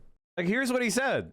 He didn't have cockroaches and rats infesting his house. And yes, he might have cleaned it. But to get to the state that he might have cleaned. He was in, he has to be so mentally ill. You're right. I grew up in a house where my mom never really had a job. And we grew up in poverty. And my dad helped me out a bit. And he made sure that the lights stayed on. But that was about it. The reality is that there were massive holes in the house, and my mom wouldn't allow anybody to come out and fix the house because it would be condemned. So there was just bad spawn RNG, really. It was bad spawn RNG. And as I was growing up, obviously, I took almost all of my money and I reinvested it into improving things for her. That was really the other big reason why I started my YouTube channel, is because of her being sick. It's because I couldn't get a traditional job because I had to take care of her all the time. And as soon as I started making enough money, I immediately started investing it into the house and into improving her living situation. And the reason why her living situation wasn't better at the time that she passed away was because she wouldn't allow me, I wouldn't allow any contractors to come into the house and fix anything because she refused to get the COVID vaccine. And because she was immunocompromised and any COVID would instantly one-shot her, I viewed it to be the lesser of two evils to not take that risk with my mother's life. Vaccinated. And that's the reason why I did it. It's actually very simple. I don't take pride living in garbage or not. It's simply something that I don't care about. So, yes, that's. I'm sorry, I gotta listen to this one more time. I got distracted. I gotta listen to him explaining his life from the top. I gotta give this a full react. I'm so sorry, chat. Didn't have cockroaches and rats infesting his house. And yes, he might have cleaned it, but to get to the state that He did not clean it. It's still actively infested. he was in, he has to be so mentally ill. You're right. I grew up. That's correct. You're mentally ill. Up in a house where my mom never really had a job. Your mom is in the bottom 2%. In every way, his mom was in the bottom 2%. So what he's really saying is that he's a he's tyrannized, like his mom tyrannized us by giving him us, by neglecting him. And we grew up in poverty. And my dad helped me out a bit, and he made sure that the lights stayed on, but that was about it. The reality is that there were massive holes in the house, and my mom wouldn't allow anybody to come out and fix the house because it would be condemned. So there was just bad spawn RNG, really. It was bad spawn RNG. Notice that this guy is suddenly blaming, suddenly when it involves him, he can blame systems, right? Suddenly it's spawn RNG and the systems, and it's, you know, it's not his fault, it's other people's fault, right? Suddenly all the power is out of his hands. He's no longer a rugged individualist. It's just the character. Oh, the systems were to blame. I spawned RNG. Oh, my poor mom was mentally ill. It wasn't her fault. She's not a bad person. She's not bottom 2%. And as I was growing up, obviously I took almost all of my money and I reinvested it into improving things for her. That was really the other big. Not that much. Not really, bro. You understand that, like, if you've got millions of dollars, you can, like, you know, call a real estate agent and like a cleaning service. And this is another important one: therapist. That you could get health insurance, and you can make sure her lungs are not filled with asbestos, tar, and you know, cockroach spores. You didn't reinvest your money. You're just you have senile squalor syndrome. Reason why I started my YouTube channel is because of her being sick. It's because I couldn't get a traditional job because I had to take care of her all the time. Bro streamed for like days at a time, and we never saw him get up. Like, did you see him getting up and providing care for his mom? You were sitting on the fucking computer playing World of Warcraft, dude. Like, who are you kidding? You're lying even to yourself. And as soon as I started making enough money, I immediately started investing it into the house and into improving her living situation. That is just not true at all. And it's blatantly false. You can, like, look at it. We could do the house tour, man. We could do the house tour. There he is with his rapist ex-co-host. That's the circle of life. He was investing. He was investing in the house. It's cool because, like, the more I breathe air in here, it makes me feel like slightly sicker. One of the things I love about Asmongold is all the people around him are disgusting, vicious, antisocial, transactional bastards who don't give a shit about anyone else but themselves, and they would let him suffer for their own amusement and profit. So he's getting exactly what he puts out into the world, and it's fucking awesome. You know, other people would lead with empathy here, and they would do the performance of being like, oh my god, this poor guy, but I'm not that guy. I think evil people deserve the evil they put out into the world. He's an evil rat fuck, and he's dying from the poison that's in his own home, and I think that's hilarious. And if it makes me a bad person, makes me a bad person. That's a big ass cricket. Wait, is that real? No, it's oh, not. I thought that was real. It's not. Wait, you have soap. Dude, your sink You want is to try it? crazy. No, this is fine. Yeah, I usually don't use that one. Wait. Oh, no, this has been used. Yeah, I use it pretty regularly. Yeah. Oh, you letting that pan soak? Yeah. How long that been soaking for? Like a day. Oh, okay, cool. Yeah, it's actually not that bad. There's dust in the pan, you're lying. Is this the same kitchen you cook in? Yeah. Am I crazy? Or is everything feel way smaller than you thought it was gonna be? Rooms look bigger on camera. Like, I mean, like, this is nuts. Because, like, just me and you in this whole kit, it fills the whole thing up.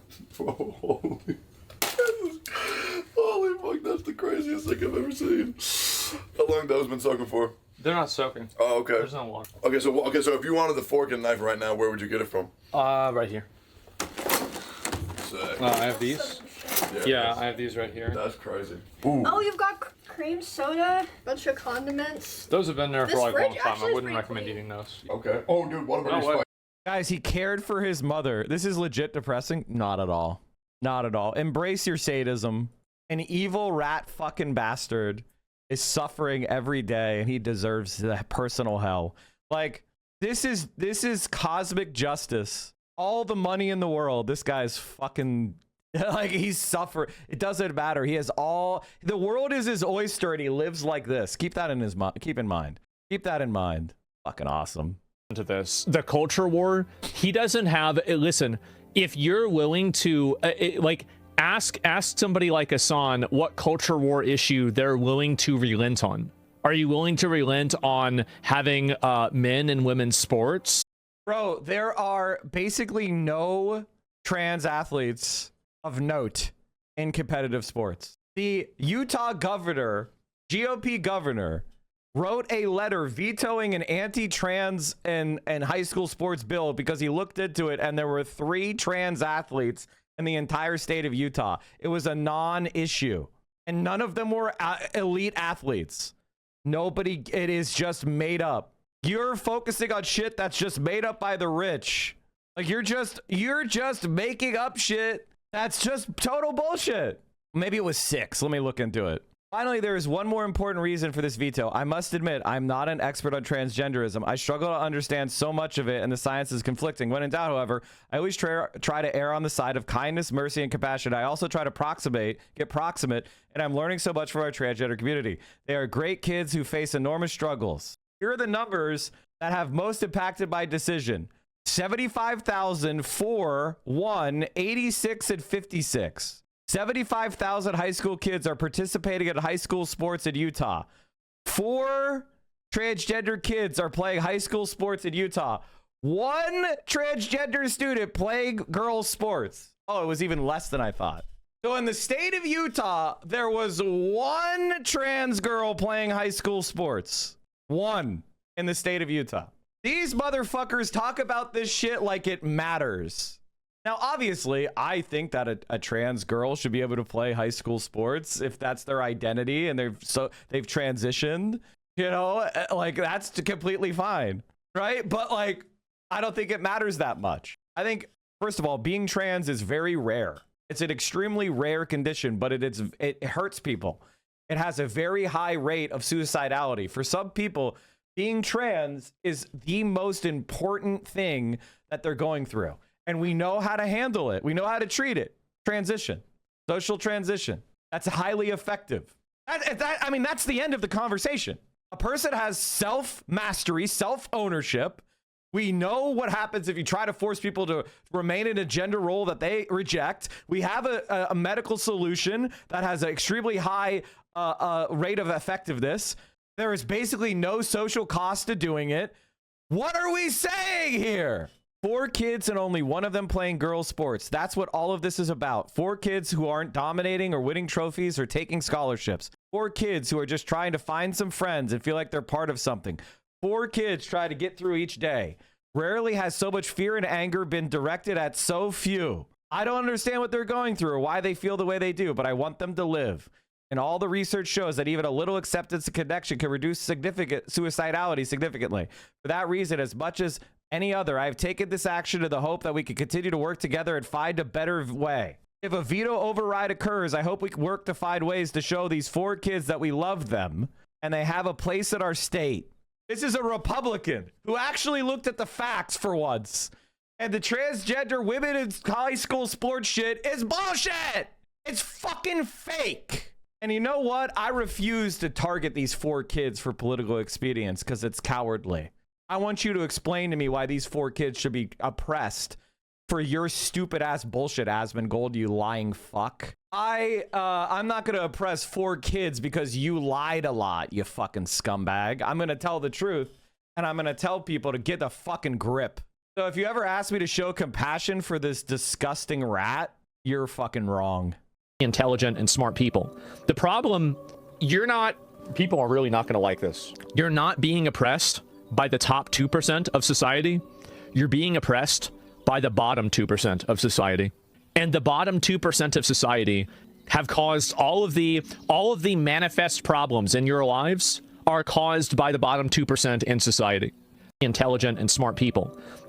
Meanwhile, again, his mother never had a job. His mother was one of those 2% who lived off of disability benefits that Asmongold is fighting to get rid of. The Republican Party is trying to get rid of the disability benefits that his family lived off of.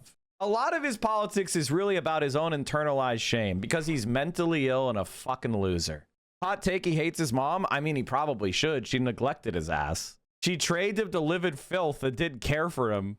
Like, I understand hating. His mom was mentally ill and she neglected him, and he should have been taken away by CPS. In a functioning society, he would have been put into foster care. Let's just be completely honest. His mom needed intensive mental health treatment, and his home should be condemned. Unironically. Now, if you want to know why our society sucks shit, do you think it's because the people of all the power make it suck shit, or the powerless homeless people are sleeping on sidewalks in the richest country in the world? If you can't figure that out, you're in the bottom 2% of intelligence, if you think there's any question. His dad seemed relatively well adjusted. I don't know why he wasn't put in his custody. Guys, just because he put some comments in a few chats doesn't mean he was well adjusted. He obviously didn't care about his son. Is that harsh? Yes. Is that true? Yes. Like, you wouldn't leave your son living in a fucking cockroach and rat infested neglect situation if you cared about them. That's really the truth. All right. Obviously, I want to talk more about the DSA candidates, but I also wanted to talk about the 14-point shit. So let's do that. CNN has a... Okay. Fuck this stupid title. I was going to use their title, but it sucks. His dad literally never said I love you. He said yo instead. They had a whole thing on it. His whole family. That's funny. Contained the text of a 14-point memorandum of understanding between the U.S. and Iran. CNN's Kevin Liptak is in Geneva, Switzerland. Kevin, can you tell us about what you've learned so far? Right, and this text, Audie, has not been officially released by either side of this. We've heard from American officials over the last couple of days that they were planning to release this officially after it is formally signed here in Switzerland on Friday. But now CNN has obtained a copy of it. We've gotten a copy from a U.S. official. We've gotten a version of it from a diplomat who has seen copies of it circulating here at the G7 summit, and 2 additional sources. So we have 4 sources from which we have obtained the text of this document. In some ways, it does reflect how American officials have been characterizing it over the last several days. It is vague in a lot of its terms, particularly when it comes to Iran's nuclear program. It lays out... One of the things that happens on the left, and something that the right has rightly pointed out, is that we do have excessive empathy. They are right about that. They're wrong about the target, though. There should be less empathy for them. Less treating them as if they're in good faith. Less treating them as if they have some sort of position that we should be considering. They have demonstrated to us that they're hostile to the survival of the human race. They disdain the beautiful planet we live on and the biodiversity. And they're okay with exterminating entire races and ethnicities and destroying cultures. You need to stop looking at somebody like Asmongold and reaching for something in your heart to find a pity. You need to harden your heart against that guy. He hates humanity, and he has externalized his own internal self-loathing and suicidality to a death drive and a desire to nihilistically tear down this planet and its people. That's what he wants, because he's too cowardly to do what, you know, in his heart he wants to do. Stop being empathetic to these fucking guys. Stop wasting your time. There's a lot of good people that need help out there. Go help them. Dao Chi Ching says, be good to good people, be good to bad people. Fuck that. Be ruthless to people and be ruthless to systems. Like, systems are made up of people. Let's get our shit together. You think that the NYPD is made up of fucking orbs? You think that the IDF is made up of orbs? There are grinning jackals that are gleefully hurting people. Get your shit together. Checking people's logs, seeing you're being mean to Asmongold and a couple sentences up shitting on Graham Plattner. Yeah. Be mild with the mild, shrewd with the crafty, confiding to the honest, rough to the ruffian, and a thunderbolt to the liar.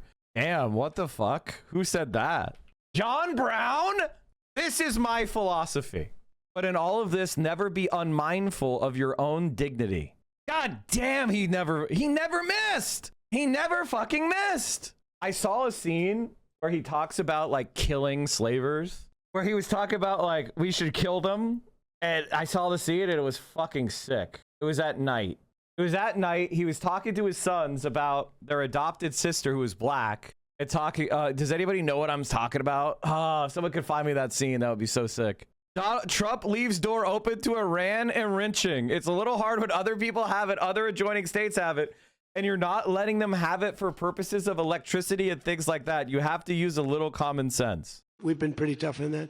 You know, it is a little hard, though, when you say that somebody wants it, other people have it, other adjoining states have it, and you're not letting them have it for purposes of electricity. It's always a little tough. You have to use a little common sense, please. We've been pretty tough on that.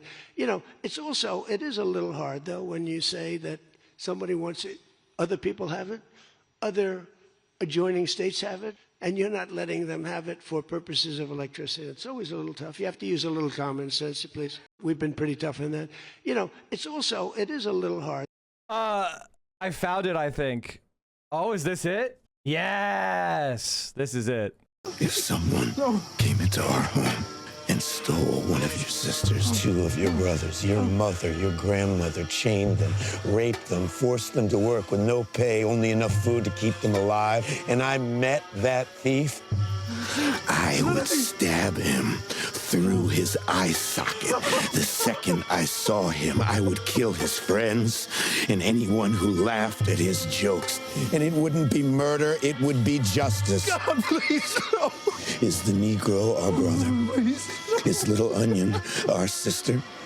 If this man walked into our home and stole your sister, Anne, would you kill?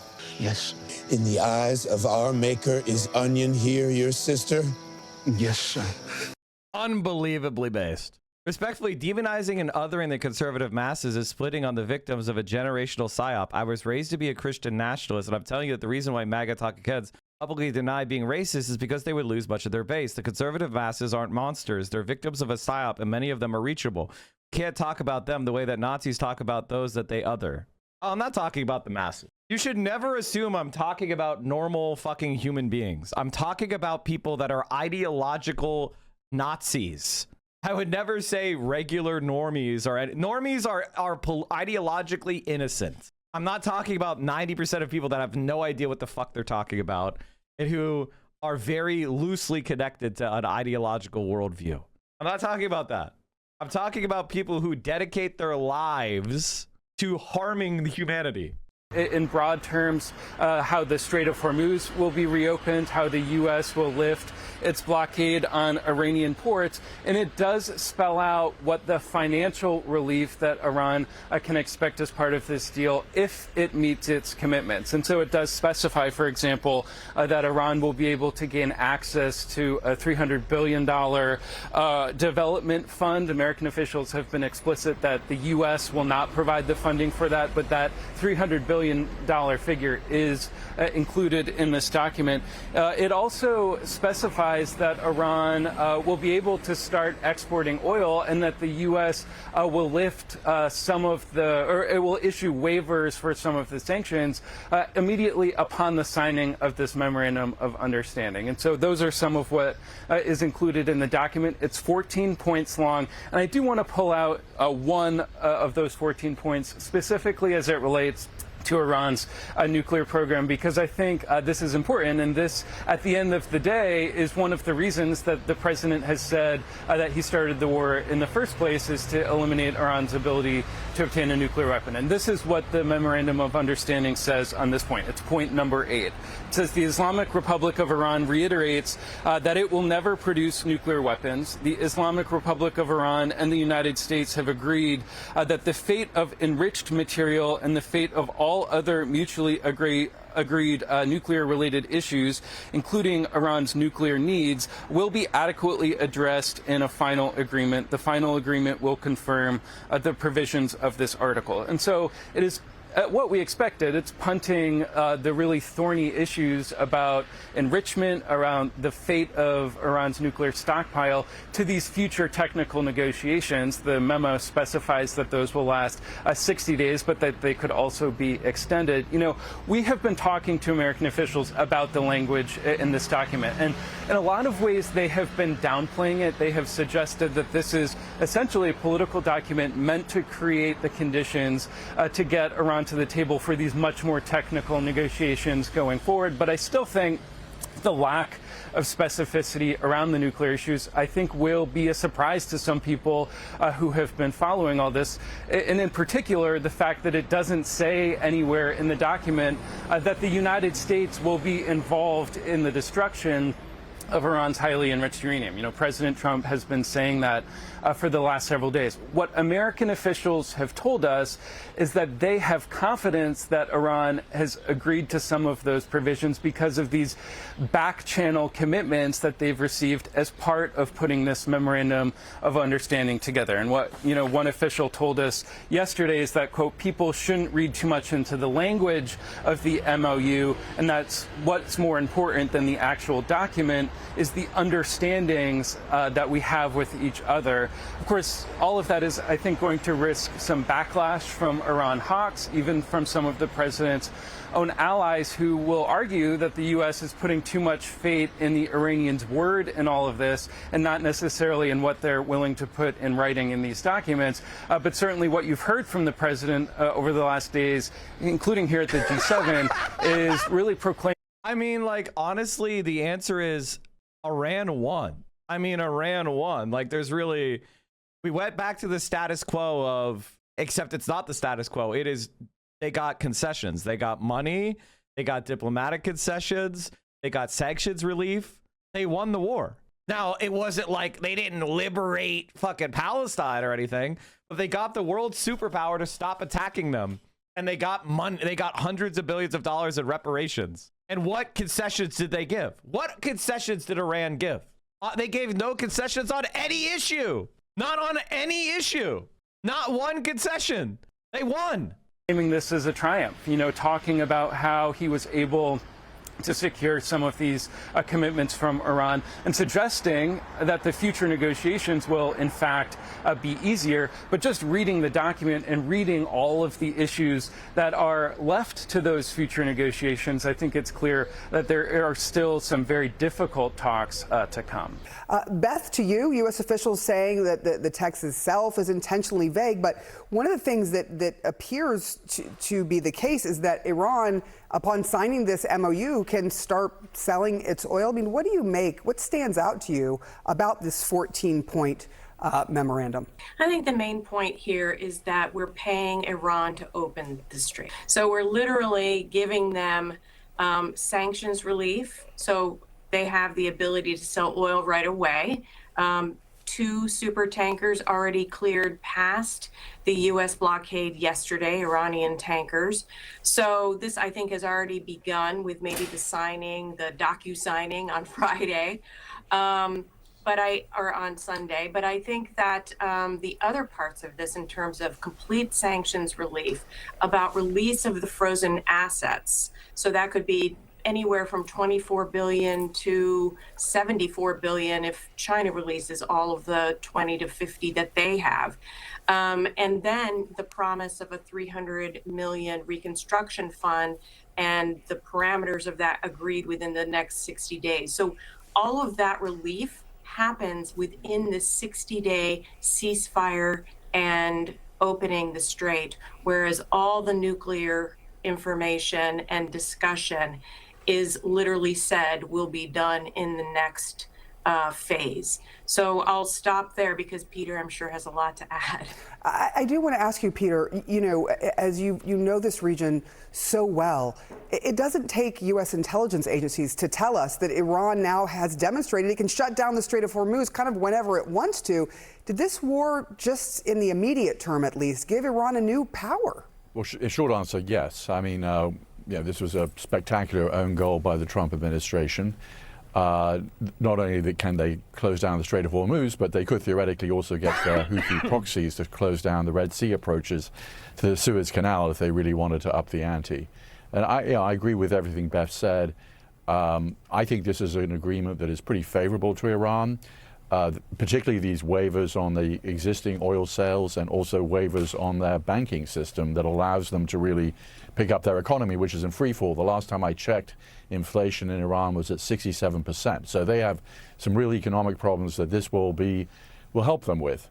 The other big thing is, in this agreement is that the war will stop, including in Lebanon. Very clearly says that's the first point of the agreement, which I have in front of me. There's a reason that CNN reported that Israel didn't get a look at this agreement when it requested, because, of course, Israel would not be happy with this. And Prime Minister Netanyahu faces a dilemma, which is he has an election coming up. The people on the right in his parliamentary coalition want him to continue fighting Hezbollah in Lebanon. At the same time, he wants to placate Trump, who's been very clear that he wants this war in Lebanon to stop. And Trump is quite popular in Israel. So this poses a bit of a dilemma for Netanyahu, and he's going to be presented with a fait accompli, which is that the United States has said that the war should end in Lebanon. Yeah, I mean, does he, upset the far right in his party, or does he upset the United States? Those are two things as he is facing re-election that he has to grapple with. Beth, I'm curious, so far the administration has not actually released this. This is reporters getting a look at drafts.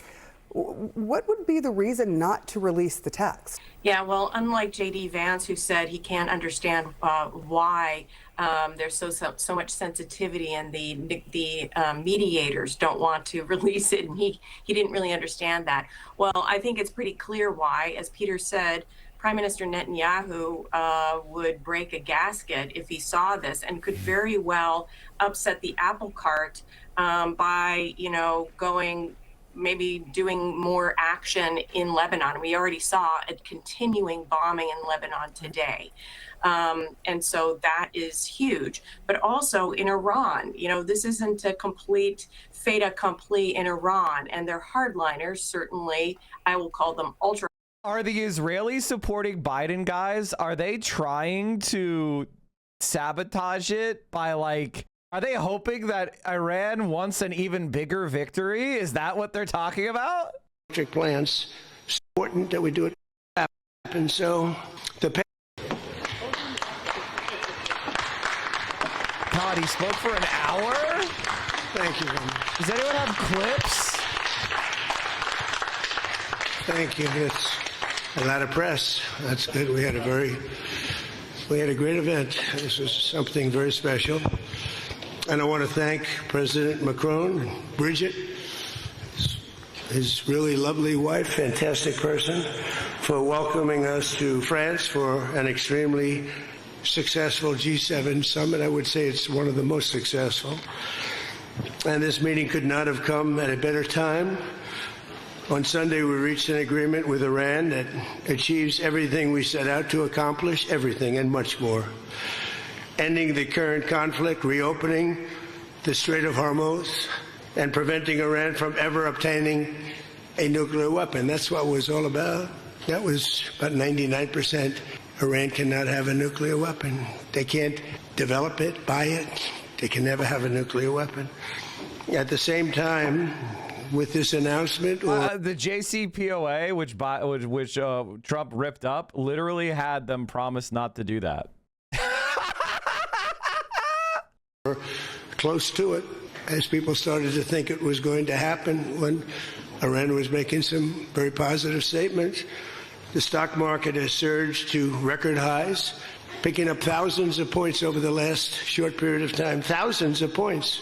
And oil is dropping like it has never dropped before, at levels that went in numbers, down $7, down $8. They've never seen anything like that. But if we didn't do this deal, we could have dropped more bombs for another 3 weeks, 2 weeks, 4 weeks, 2 years. You would never have the Hormuz Strait open. You would never have success. Your market would have, instead of going up at levels that nobody's ever seen before, would go down at levels that nobody ever saw before, maybe except for 1929 or whatever. And, you know, all the tough guys don't realize that this wasn't a 3-month deal. This was years in the making. You know why? Because I was the one that killed General Soleimani. And if I didn't kill General Soleimani, we probably wouldn't be talking right now about this deal, because he was a mad genius. They never were able to replace him. But a lot of people forget that. The tough guys, you know, the tough guys that would drive the country right down the tubes. The past 2 days have provided a chance to discuss the details of this historic agreement with many of our closest friends and allies, including the G7 nations and many presidents and prime ministers, as you saw. Prime Minister Modi was here. We had a long talk. He's a great guy. They are thrilled that we made a deal, every one of them. There's not one nation that came to us and said, please, sir, keep dropping bombs on them. Please keep dropping bombs. The stupid people say that. But I'm thrilled to report, and by the way, those last 2 days were brutal. $200 million worth of bombs. And, you know, it is expensive too, by the way, aside from everything else. And they knew I was coming for a third night. We informed them we're coming for a third night. They didn't have their Navy, it's sunk. They didn't have their Air Force, it's gone, not one plane. They didn't have anti-aircraft equipment, so we got free reign. They didn't have their leaders. But they have a new group of leaders that I think is, actually, I think they're smarter. I think they're very smart. I think they're far less radicalized. And I think they're really good. They love their country. You know, you talk about regime change. Nobody will say that, but I guess that's, look, their one set of leaders is all gone. Their second set of leaders is all gone. Their third set of leaders a little bit gone, but for the most part, and frankly, I think that's regime change. I think they're going to behave much differently. I think they see a different way of life that they were never exposed to. So the one thing I didn't want to see is I didn't want to see economic catastrophe. If you kept this going, that could have happened. But all I know is every time we talked about the possibility of peace, the stock market shot up like a rocket ship. It never went down. They didn't like it. The people, you know, the stock market is more brilliant than anybody there is, including the people on the stage, other than me, of course. Let's see. I don't know. What do you think, Scott? Is the stock market more brilliant than you? No, sir. Oh, that's a terrible statement. All right. The stock market is quite brilliant. And every time we said something amazing, like we're going to settle, it would go up. And every time we said something negative, like, guess what, we're not going to be able to settle, it would go down very big, Peter, right? Very, very big. Tells you something. And you know, I've studied presidents, some good, some bad, some great. Not too many are great, and some really bad. We had one just recently. And the one president I did not want to be was the late, great Herbert Hoover. I didn't want that, and who knows what would have happened. But bad things happen, so the past 2 days have provided a chance to discuss the details of the deal with the closest friends and allies, the heads of countries. They were all here, a lot of them, far more than the 7, as you know, a lot of them. And they put out a statement. I think President Macron, who did a great job, by the way, did a really fan, him and Bridget, they did a great job, but they all put out statements saying they love this deal because they want to see it over, and they love the fact that the hormones, don't forget, if we were going to drop bombs, let's say we went another month, another 2-3 months, maybe weeks, could be another 3 months, could be whatever. What do you have left? Got maybe nothing, but you don't have, the strait will never be open because people that own billion-dollar ships, these ships cost $1 billion. They don't like sailing ships or having their ships participate when you go up the coast and you go through the strait and there are rockets flying over your head. They want to protect their $1 billion investment. You wouldn't have oil for maybe years. These are stupid people. But nobody was tougher than me. Nobody hit Soleimani. You know, when I hit Soleimani, people thought that was the biggest thing to happen in the Middle East for 50 years. That was the biggest event. He was the he was the boss of Iran and respected, but he was a mad genius. He was a genius, the father of the roadside bomb. When you see young men, and in some cases women, mostly men, walking around without legs, without arms, with a face that's been blown to smithereens, it's Soleimani, 95%, 96.2 they say or something, 95%. That was Soleimani did it. Happened to come from Iran, and I blew him up. You remember that? I blew him up in the Valley of Death. He got off his plane, and we followed him, and in all fairness, because... So, in other words, what he's talking about is when Soleimani went to Iraq as a diplomatic envoy, and we assassinated him. He's celebrating the assassinations. Now, you know, here's kind of my general feeling. Like, what worries me, and this is what's going to happen, right? Because this is how the universe works, right? These scumbags are going to go walk around the world assassinating people, and then there's going to be revenge taken, but it's going to be revenge taken against the people that are against it, right? That's who are going to get the revenge taken. Like, when the terrorism hits, the blowback hits, it's not going to be against these guys. It's not going to be the 222 guys in the secret society. It's going to be random Americans that are going to pay the price for this shit. They've been wonderful to me, Israel, but they didn't want to do that attack. They were all set the night before the attack then for me. They didn't want to do it, so I had to make a decision. I made the decision to do it, but it was a joint venture, as we say in the real estate business. That was a joint venture between Israel and us. We studied it for a month. We knew what plane he was going to be on. Almost a month before, he only traveled on commercial airliners, the big ones with lots of people, because he knew we wouldn't shoot him down. He's very smart. But we knew he was going to be on that plane. We followed him. And then Israel informed me that they won't do it. And I had to make a decision. I had some very good generals, and not the ones you see on television, very good. And I want to thank also Pete Hegseth and General Raisin Kane, who's phenomenal. Okay, these guys are phenomenal. They can't be better. But I had some good generals, and I said to them, well, if Israel's not going to do it, we're all prepared. Do we do it? Do you like doing it or not? He said, sure. If you want to do it, we can do it. How well? We'll do it just as well or better. We'll do it ourselves. We don't need anybody. So we took out Soleimani. One of the biggest events to happen, the Middle East, maybe ever, but they say 50 years, they say 100 years. I was with the Prime Minister of Pakistan. He said it's maybe the biggest event that has ever taken place. Nobody could believe it. So that's when it started. It didn't start like 3 or 4 or 5 weeks ago. And Obama wouldn't do it.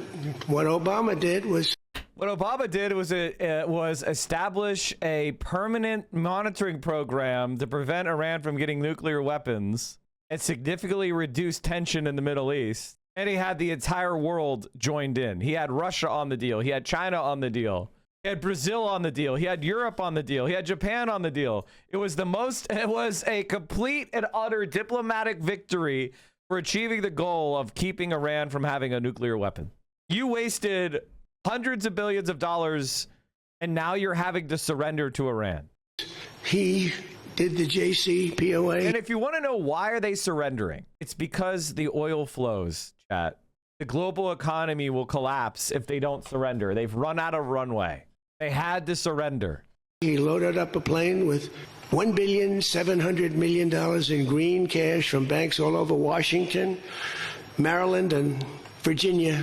They were stripped of all their cash. They had no cash to do payrolls. It all went into a Boeing 757, a wonderful plane, and they flew it to Iran. And they gave it out to people. They bribed people. They thought they were going to get it done. Then they gave billions and billions of dollars after that. And they got a deal that was a road to a nuclear weapon. I get so angry, I guess. I'm allowed to get angry when I watch the Democrats. They talk about it all the time. We had this deal done. You had a deal that was going to give them legally a nuclear weapon. And if that happened, Israel would have been blown away. And in all fairness to Bibi Netanyahu, who happens to be a good man, gets a little excited sometimes. But he happens to be a very good man. We've had an amazing partnership. He's been an amazing prime minister. We have a little dispute over Lebanon. I say, you can do a little softer touch, Bibi. You don't have to knock down a building every time somebody walks into it that's from Hezbollah. But it's been an amazing partnership. But he will say, we're the big partner, and he's the very small partner, and that's true. So he came to the country, and he begged Barack Hussein Obama, the president, not to do the JCPOA. He said it could be the end of Israel, and it would have been if I didn't come along. And Obama didn't listen to him. Bibi actually went to Congress and pleaded with them, and he got nowhere. And they had this horrible deal that was horrible for Israel, and that's where it stood. And then I came along and I terminated that deal. It had very little time left. You know, it was a short-term deal. You know, with countries, you need hundreds of years. You don't need 8 years and 9 years. This isn't like you're signing a lease on a candy store at the corner. You need hundreds of years. This was a short-term lease. It expired long ago. Had I let it run, it expired. You wouldn't have been around. A lot of people wouldn't have been around. But Israel would have been terminated. I think the whole Middle East would have been terminated. You saw that when everybody was shocked that all these missiles, they were aimed at these different places. Qatar, Saudi Arabia, UAE. Think of it. Bahrain, Kuwait. They got hit. Nobody thought that was, even I didn't think it was going to happen. They didn't think it was going to happen. They were going to take out the entire Middle East, including Israel. And if they had a nuclear weapon, they would have used it within moments after getting it. So I made it very tough for them when I terminated the Barack Hussein Obama catastrophe. JCPOA, one of the worst deals. NAFTA might have been worse, but that was worse economically. This deal was really dangerous, what he did. He gave them everything, including a lot of money, which we don't give them, by the way, just in case you have any question. We'll be giving this out so you can read it and you can see. And it's a memorandum of understanding. If it doesn't get done in 60 days, that's all right. We go back to bombing. You know, I don't want to do that because it's so good. But we might have to because we're never going to let them have a nuclear weapon. But they've agreed not to, and you'll see that very clearly in the agreement. But then the second phase of that was they were building, or they were enriching material, as they say. I call it nuclear dust. They were enriching material under granite mountains. Granite being, for those not in the construction business, granite being a very strong, the strongest stone. It's not as pretty as marble, but it's much stronger. It's a lot stronger. Like the new granite I put on the stairs of the White House going to the Oval Office, the black granite, it's rated 1 million years plus. No marble's rated that. Marble's rated 100 years if it's outside. So these are granite mountains. And the B-2s came along and they hit those air shafts in the dark at 1 o'clock in the morning with no moon. They had a beam going right up everyone. Those guys did a job, and then they were criticized by certain members of the press, like CNN, for possibly not doing that much damage. I feel like I'm living in a world where everybody is profoundly stupid. Like, it's one of those things where I get shocked, I get kind of shook up, and I don't know how to react. Like like my reaction to this is to ask you guys for help, where I'm like, is this how most people are experiencing life? You criticized the pilots. It was not very nice. You criticized our pilots. I can't believe you said that I can't believe you didn't say that I support Slava Ukraini no matter what, forever and always, with no reflection on the policy and whether it's working or not. How dare you not be pro-Ukraine? It's like, I am pro-Ukraine. The policies that are going on are leading to the extermination of the Ukrainian nation. Their population has dropped by 30%. The reproductive rate is down like well sub 1. Their economy only survives off aid and debt. They're losing an entire generation of young men, and there's no foreseeable path to victory. I care about Ukraine. I don't think it's right of me to be like, yes, we must force Ukraine to always fight. Like, what the fuck are you saying? But we're living in that world. Everything's fandom now. And there are certain circumstances where you should shut the fuck up, right? Like, I have my disagreements with Oliver Larkin, or I have my disagreements with Darializa. I have my disagreements with Claire, right? But I'm not promoting their opponent the day before the election because we need to have our eyes on the ball. That's fine. But now it is, how dare you question my illegal, unprovoked war bombing run? And people eat this shit up. I mean, he's got tens of millions of supporters. And this is where, you know, this is why I've been so hard-hearted lately toward conservatives, because, like, I'm sorry It's one thing if you're I would like slightly lower taxes, please, versus this. What are your disagreements with Oliver Larkin? Nothing that I can think of right now. And it turned out that the damage was far greater. Those mountains collapsed right on top of everything. Nobody's going to get that for a long time unless we want to get it. We'll get it. But we're the only ones that can. And they say China has the equipment to get it, and we have the equipment to get it. And it's actually not valuable. Not a lot of value, but we'd like to get it psychologically, but nobody's touching it. We also have cameras. That's what Space Force is. We have the greatest military in the world, by the way. But I'm proud of Space Force because I started it. We have Space Force cameras on every single door, well, there are no doors. They've been pretty well shattered, but every area of that, if somebody walks in and he's got a badge with his name on it, like Mohammed something, which is about a 50-50 guess, Mohammed something, they can tell the name, they can give you a serial number, we can see things you wouldn't believe, the quality of the stuff that we have. That's why we've been so successful. That's why our blockade will go down in the annals of history as being unbelievable. Nobody's ever seen a blockade like that. It's like a steel wall. So what happened is we then terminated that, and I call it the nuclear dust, and that was the end of that. But if we didn't hit that with the B-2 bombers, or if it wasn't successful, they would have had a nuclear weapon, a nuclear bomb at a very high level, not the highest, but it would have been a very high level. We have much bigger, but we hope that we're never going to have to use it. We have the most. Russia has second. China is very far behind, but going to catch up, unfortunately. They're catching up. But we have the most. We have the most powerful. But we also have the most. But Russia's not far behind. And then you have China in third place, but within 5 years, they'll be probably even. And we ought to make a denuclearization deal. It would be so great. We don't need all of that. We don't need to be able to blow up the whole world 300 times over. It's terrible. It's really, if we could do a denuke deal, I'd love it. And one of those two is very willing to do it, I will tell you. But the other one is less willing to do it. And you need all of them. So the deal we reached with Iran on Sunday will be signed shortly. Tomorrow, maybe the next day. Subject deals. My whole life is all about deals. That's all I ever did is make deals. And crazy things happen with deals. I've gone into deals where it's a guarantee. No way it can not be signed. And it doesn't get signed. And I've gone into deals that you have no chance of making, and they go like nothing. But we're going to most likely sign a deal. They want to sign a deal. And they've been acting very appropriately. They took a big 2 hits last week. Those were 2 very big hits. So importantly, Iran has agreed that they will neither produce nor procure a nuclear weapon. Neither produce, because originally they said, they talk about that they will not develop a nuclear weapon. And some people found it okay. These guys didn't, in all fairness. But some people, but I didn't like it. Said it won't develop. I said, what happens if they should buy? I don't know. It's very dangerous for somebody to sell, because whoever sells them a nuclear weapon will get nuked themselves. If they sold a nuclear weapon, only a few that could do it, they would be nuked. They wouldn't have that country long. So it's a very dangerous thing for somebody to do. But I wanted it in there. So it's develop, procure, buy.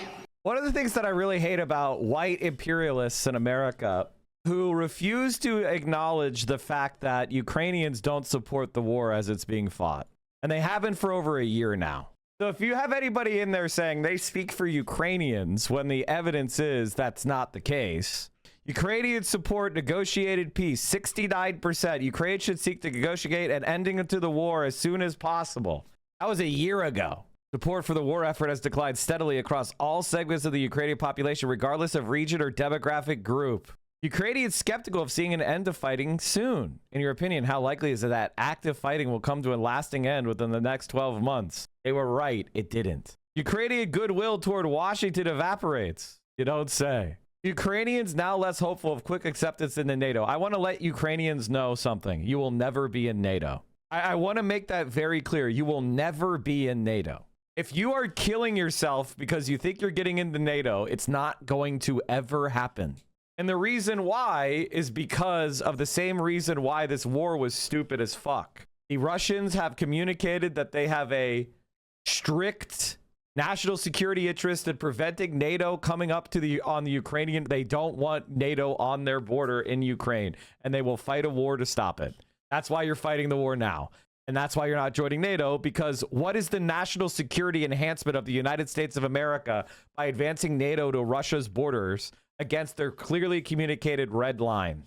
Just like the United States would not allow China to install nuclear launch devices in Mexico, Russia's not going to allow Ukraine to join NATO. Now, you could say that that is violating Ukraine's self-determination or whatever the fuck else. But yes, the United States violates Mexico's self-determination as well. That is geopolitics. It's not fair.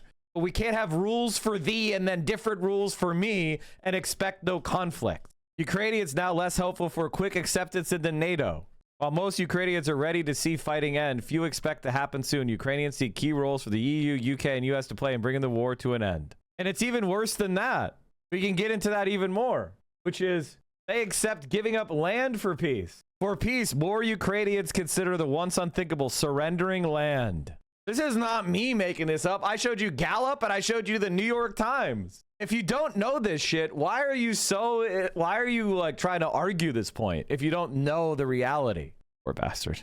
Polling reflects a growing openness to territorial concessions. In the Institute's most recent survey published on Monday, 40% of respondents said they would support giving up the Donbass in exchange for security guarantees. A slim majority of Ukrainians remain opposed. Many say they are prepared to continue enduring hardships, including Russia's campaign to knock out the country's energy infrastructure during a brutally cold winter. The other thing to keep in mind is that these polling, like, that requires having a phone or being in infrastructure. So this is overwhelmingly people that are richer, more elite, more educated, that are more likely to be in the West where infrastructure is still in good condition.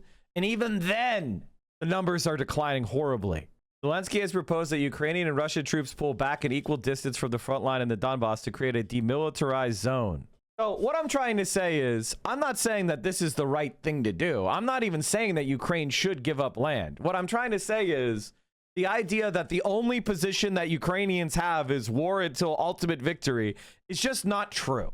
And it's weird to pretend that Darializa is supporting some sort of like Russian invasion by saying, hey, we should be considering some sort of pathway to peace. Didn't they already give up land in Crimea to end the war? How did that work out? No, the Ukrainians refused to carry through their obligations in the Minsk Accords. Based on support and encouragement from the Biden administration, the Ukrainians flouted the Minsk Accords and didn't carry them out. I mean, it's just the facts. Now, it doesn't justify the invasion, but that's what happened. Let's be honest, this war is a forever war.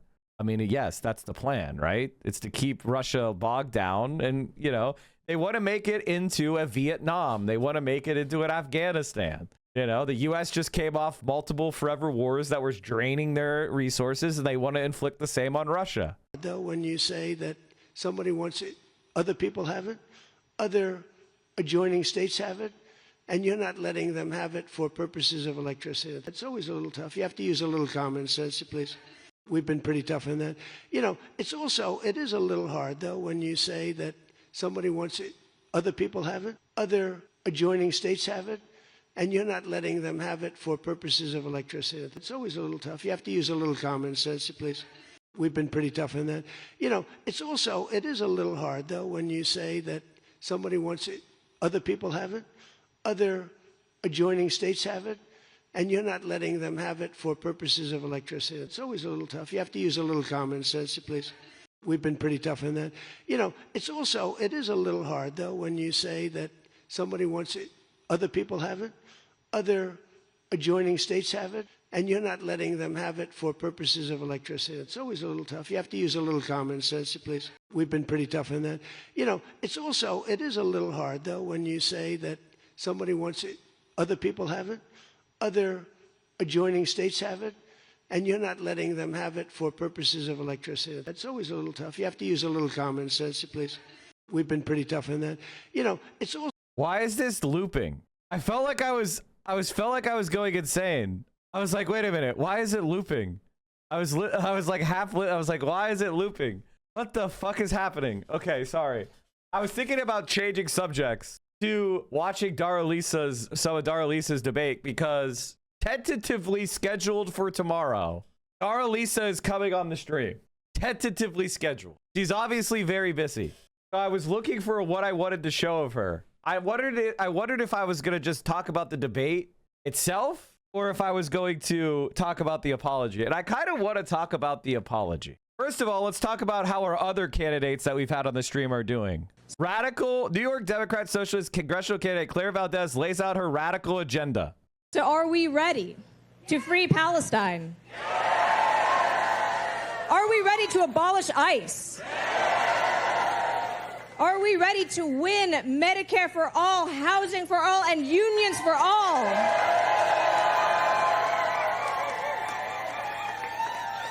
I know that's right.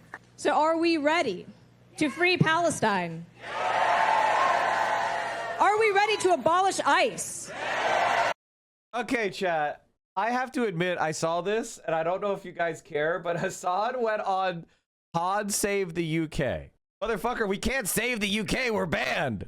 Most people who are anti-Israel at this point understand that Israel's committed a genocide, have never actually taken the next step to think about like how 80 years of occupation have forced the hands of the occupied people to resist militarily against such cruelty, such brutality. Something that I had quote unquote doubled down on Pod Save America, as a matter of fact, as well. And when I bring that up in a less than academic and sanitized context, people get very frustrated and they don't know how to deal with it. So they immediately say, you need to be silenced. This is unacceptable. We can't have a conversation around this issue in any way, shape, or form without just simply saying, you're not allowed to say that. Listen, I agree with you. When the events are appalling language may be used. And the thing I want to hear from you is like why it's so important that you continue to have that style, despite everyone saying, no, tone down, watch what you're saying. People are constantly like, no, you don't understand. You have to be more boring when you talk about this stuff. It's like, why? So you can just like avoid hearing about it? It's because liberals survive off of euphemistic language. That's how you line up yourself. That's how you do the crimes of empire. It isn't murder. It isn't dispossession. It isn't theft. It is ethnic cleansing. It is colonization. It is defensive, preemptive strikes. So when you say what's happening in clear language, you don't allow the liberal to remain comfortable. Is that what it is? Like, I don't know. It's just who I am. I've never hammed it up or anything. It's just sometimes I get very passionate and very angry.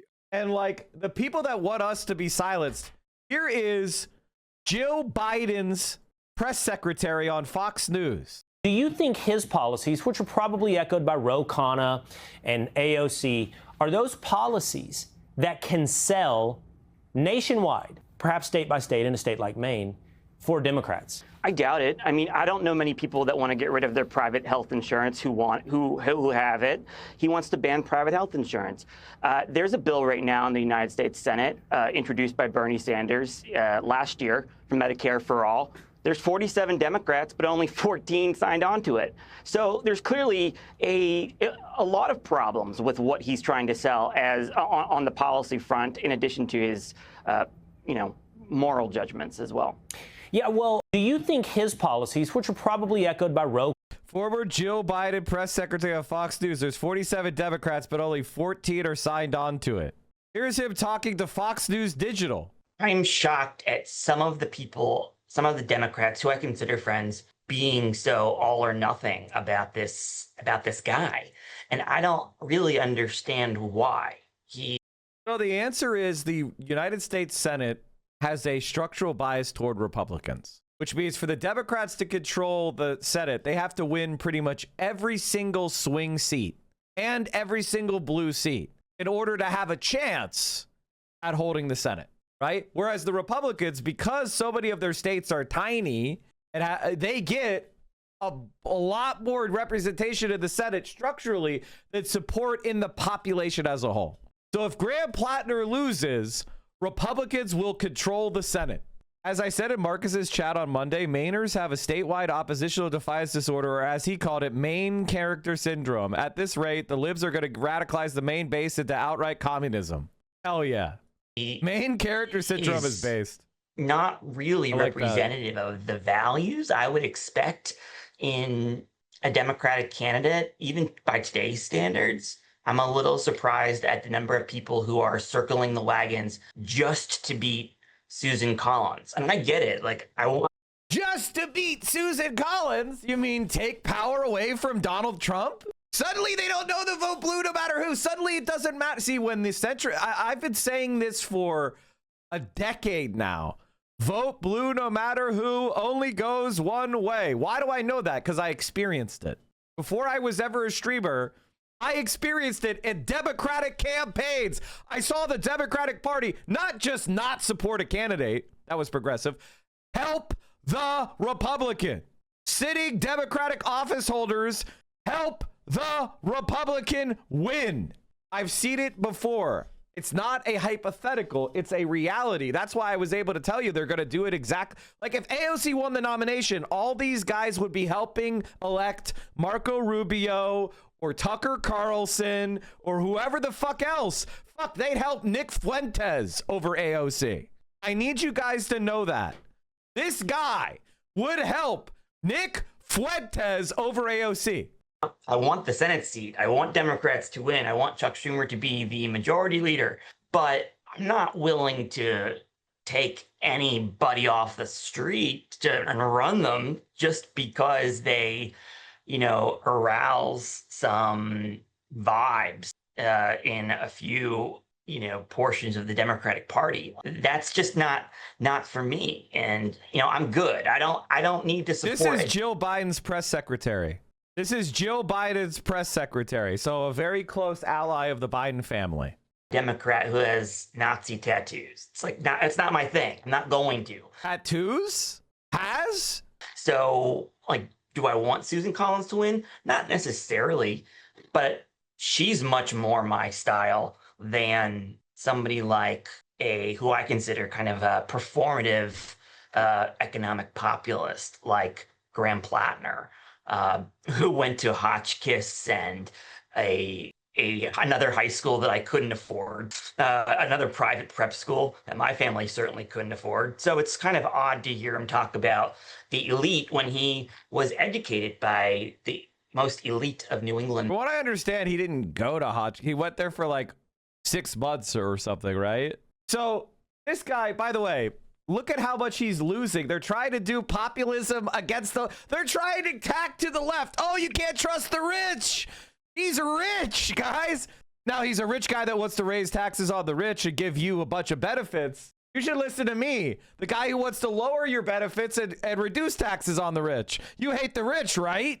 Now he says to you that Susan Collins is more his style. Here is Susan Collins being asked if she regrets voting for Brett Kavanaugh, who voted to overturn Roe v. Wade and strip black people of their districts from the Voting Rights Act. This is the first re-election that your Supreme Court overturned Roe versus. Now, I was hoping you could talk to me a little bit about your vote to Kavanaugh and whether you're. I do not regret that vote. I do disagree with Justice Kavanaugh's vote.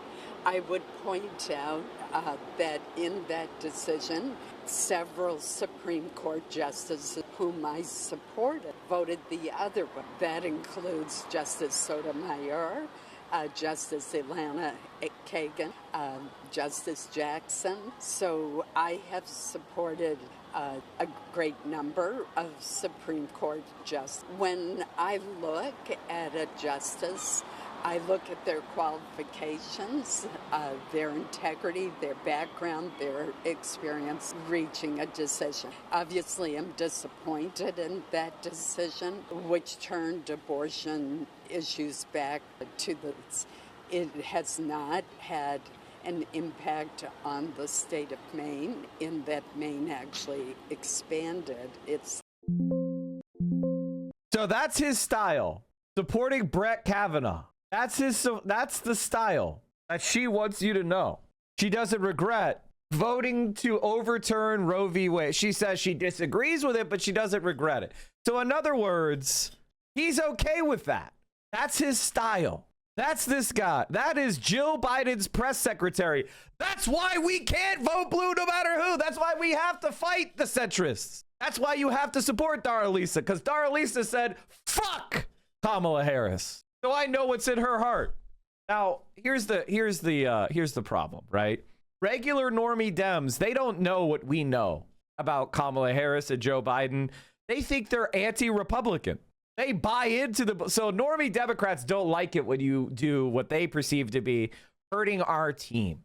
We've known about this since a long time when they managed to do a big attack against Nina Turner because she said voting for Joe Biden is like eating half a bowl of shit, whereas voting for Donald Trump is eating a full bowl of shit, right? So they used that to say that, oh, she won't work with Joe Biden. And that ultimately was effective in the primary. So it should surprise you that people that have been spoken out harshly against Biden or Kamala Harris, now that they're running in Democratic primaries, the Democratic normies, they're going to be like, listen, I regret saying that. Who gives a shit? You wouldn't say you're sorry for a mean tweet in order to get power? You're fucking unserious. I would apologize for my mean tweets if you gave me a congressional seat. Give me a fucking break. Prep school. And that shouldn't disqualify him either. It's his own behavior that disqualifies him. It's his own history of rhetoric, of advocating for political violence, of against fascism. Anti-political violence against fascism. You have absolutely no integrity. Wounded U.S. soldiers shot by the Taliban. He is an expert in infantry combat, reviewing a video of a failed infantry combat and doing what infantrymen and Marines do, which is make fun of each other. He's earned the right to criticize guys in combat by like, shut the fuck up, you pearl clutching fucking nerd. Go back to fluffing Joe Biden's, is Joe Biden's bed pillow. That's what you've done. That's the bravest act you've ever made. Jesus Christ. All of that stuff. It's just not worth it for me as a Democrat. Like, we could do better. It's not worth it to overturn the Republican control of the Senate because Graham Platter was a Marine who posted something anonymously on Reddit 10 years ago. We should want better in our candidates. We don't need candidates like that in our party. He won the nominee. He won the nomination. He is the candidate. Just like I held my nose and voted for Joe Biden in 2020. I held my nose and voted for Hillary Clinton in 2016 because I had to try to stop Trump. But voting for your candidates doesn't stop Trump. Just simply because they have a D next to their name.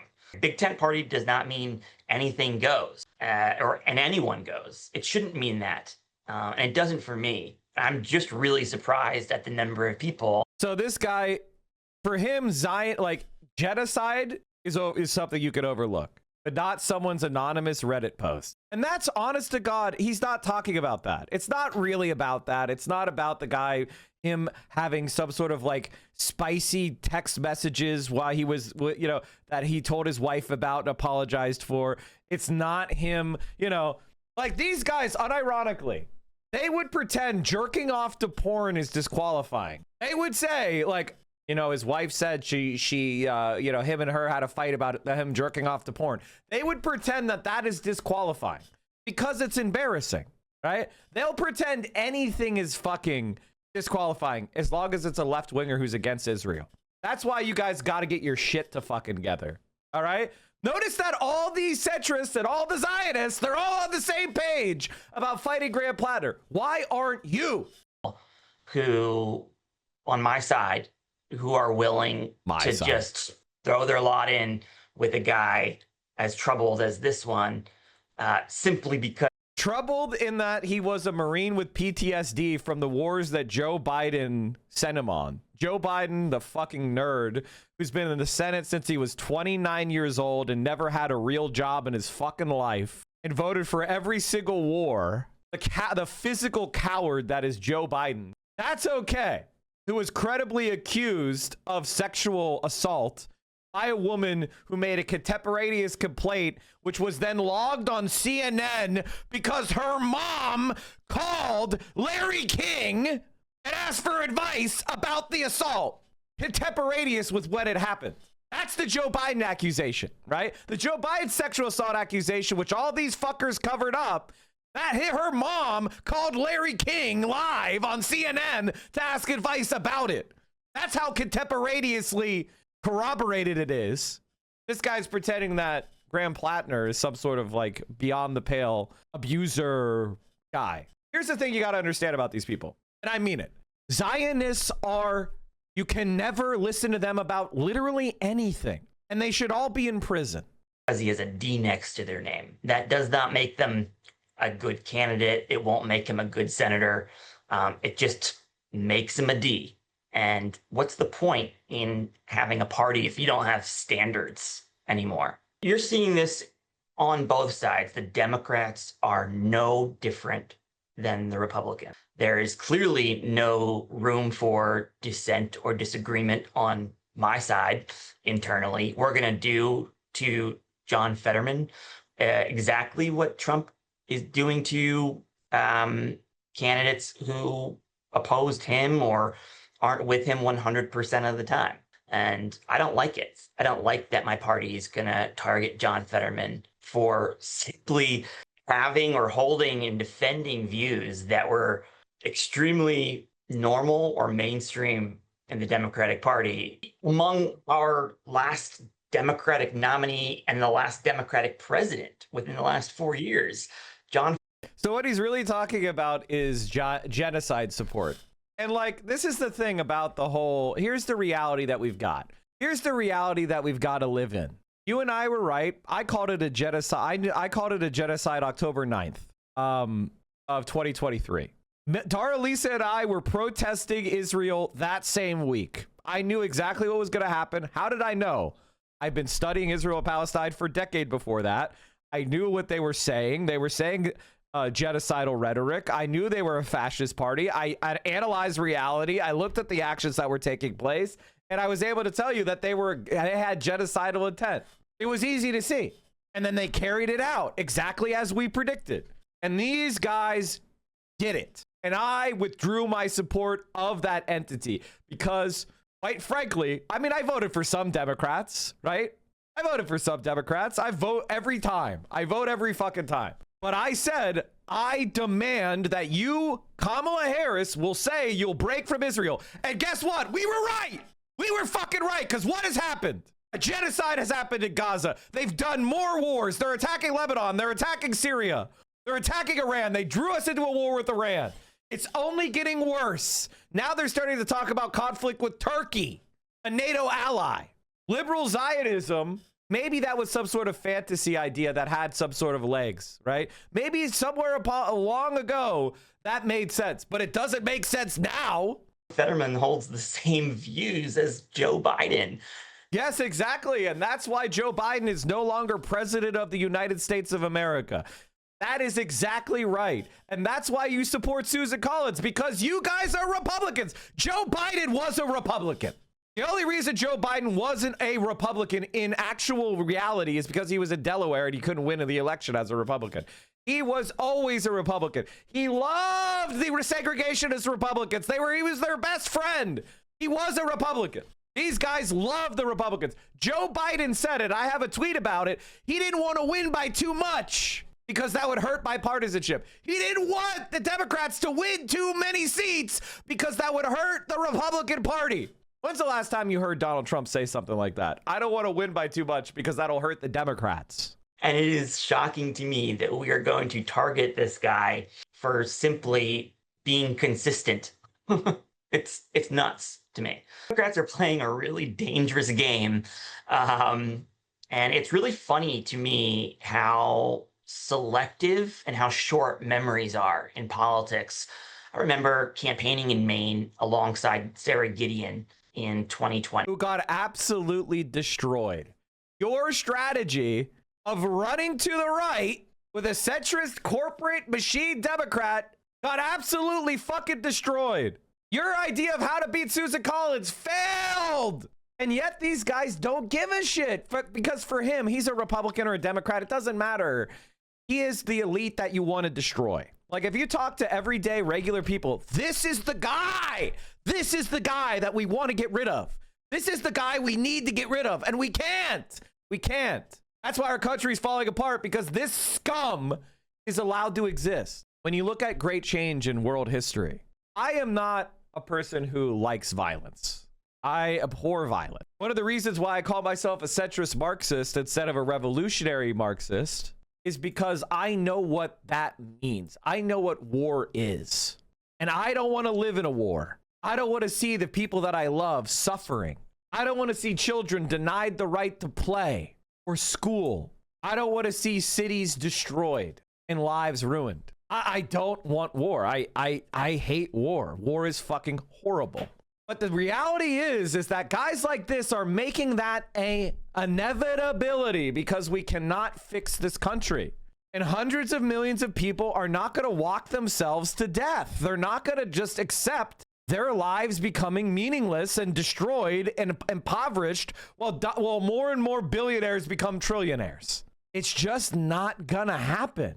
And everybody was excited for her candidacy because... You know who wasn't excited about Sarah Gideon's candidacy? The voters of Maine. She had raised truckloads of money. She outraised Susan Collins 2 or 3 to 1. She outspent her 2 to 1. And Sarah Gideon in 2020, did not trail Susan Collins in a single poll. Susan Collins did not lead Sarah Gideon in a single poll. So 6 years ago, our Democrat outpolled, outraised, and outspent Susan Collins. And the state of Maine on election day chose Joe Biden and Susan Collins, both by 9 points. So I think it is a cautionary tale, but you know, my party seems to think that this guy represents what the rest of America wants, or what Maine voters want, or what people outside of the Beltway actually want. Democrats believe that Graham Plotner seems to represent what people are yearning for. Graham Plotner got over 75% of the vote in the primary against a sitting governor. And wanting outside of Manhattan and DC. And okay, if they think that, but I have a feeling they're in for some major disappointment. I mean, obviously what this guy is saying is that, and by the way, it's very important to understand, this guy's very connected to the Democratic Party establishment, okay? This is a very important that you understand this. Their strategy is to try to betray Graham Plotner to Susan Collins and lose intentionally. They're going to try to sacrifice the Maine Senate seat in order to try to discipline Democratic voters into believing that progressivism cannot win a general election. I don't know if he believes it or not. The evidence is clear that that's not true. Why do I say that? AOC and Bernie Sanders are the most popular politicians in America and have been for a very long time, especially Bernie. And that's because everybody knows who Bernie Sanders is. AOC has less name recognition with normies than Bernie, although she makes good inroads with normies. She's the most well-known lefty after Bernie, okay? And she's very popular. And the people that don't know who she is are overwhelmingly left-leaning. So as her name recognition goes up, her popularity will go up. So AOC already has a very, she's already known of by the right. They already dislike her, and she's still popular. So she has upside from where she's at. And the truth is, because the people that don't really know who they are, who she is, are left-leaning normies, right? If you're politically aware and you're left-leaning, you love AOC. If you're a left-leaning normie who's not very political, then you might not know who she is. All the right-leaning people know who she is because she's on Fox News every day. So that's the reality. The people who don't know who AOC is are overwhelmingly people that will like her. And that's what they know. They know that. They know that we would win. You guys understand that, right? He knows that we would win. He knows that if AOC won, we could take over the party. All of his friends would get fired. They'd all go to The Hague. They would all be executed for genocide support. Or I don't know if The Hague has death penalty anymore. Maybe life in prison, whatever. And if that happened, if every single person who supported Israel's genocide was taken to The Hague and put in prison for life, the American people would support it. I need you guys to understand that. If that happened, they would support it. Nobody would be like, oh my God, it's so unfair how Joe Biden's going to prison. No one would care. Literally, no one would care. They would go, well, I guess that makes sense. And they'd go about their lives. And they know that. But what his goal is to keep somebody like me from power. Because I want to tell you, I would mercilessly pursue that as an outcome. The more power you gave me, the more I would try to put men like this in prison. I'm being completely honest with you. That is my goal. My goal is prosecute the war criminals in the Republican Party and the Democratic Party. The more power I had, the more I would do to try to destroy, disrupt, defame these people. I'm open and honest about it. There is no limit as far as I'm concerned with containing these people and discrediting them. And if you ever see me allied with any of these people, it is purely for my own tactical gain. I have absolutely no desire to ever reciprocate anything. And that's the reality of where we need to be. These people are our fucking enemies. I mean, I can barely bite my tongue over Brad Lander and he's bending over on his knees to kiss Zoran Mamdani's feet. But I know what this guy is. He's a supporter of Israel. And he will stab us in the back when he can. Because this was a very winnable seat. And you know what? Maybe Graham Plattner does win. And that's fine too. I have no regrets. He's still not the kind of candidate I want to publicly support, give money to, contribute to, or work for.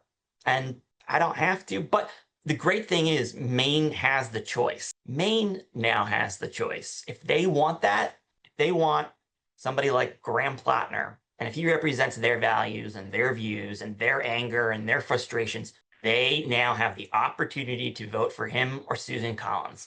And we, the Democratic Party, have given and provided Maine that choice for them.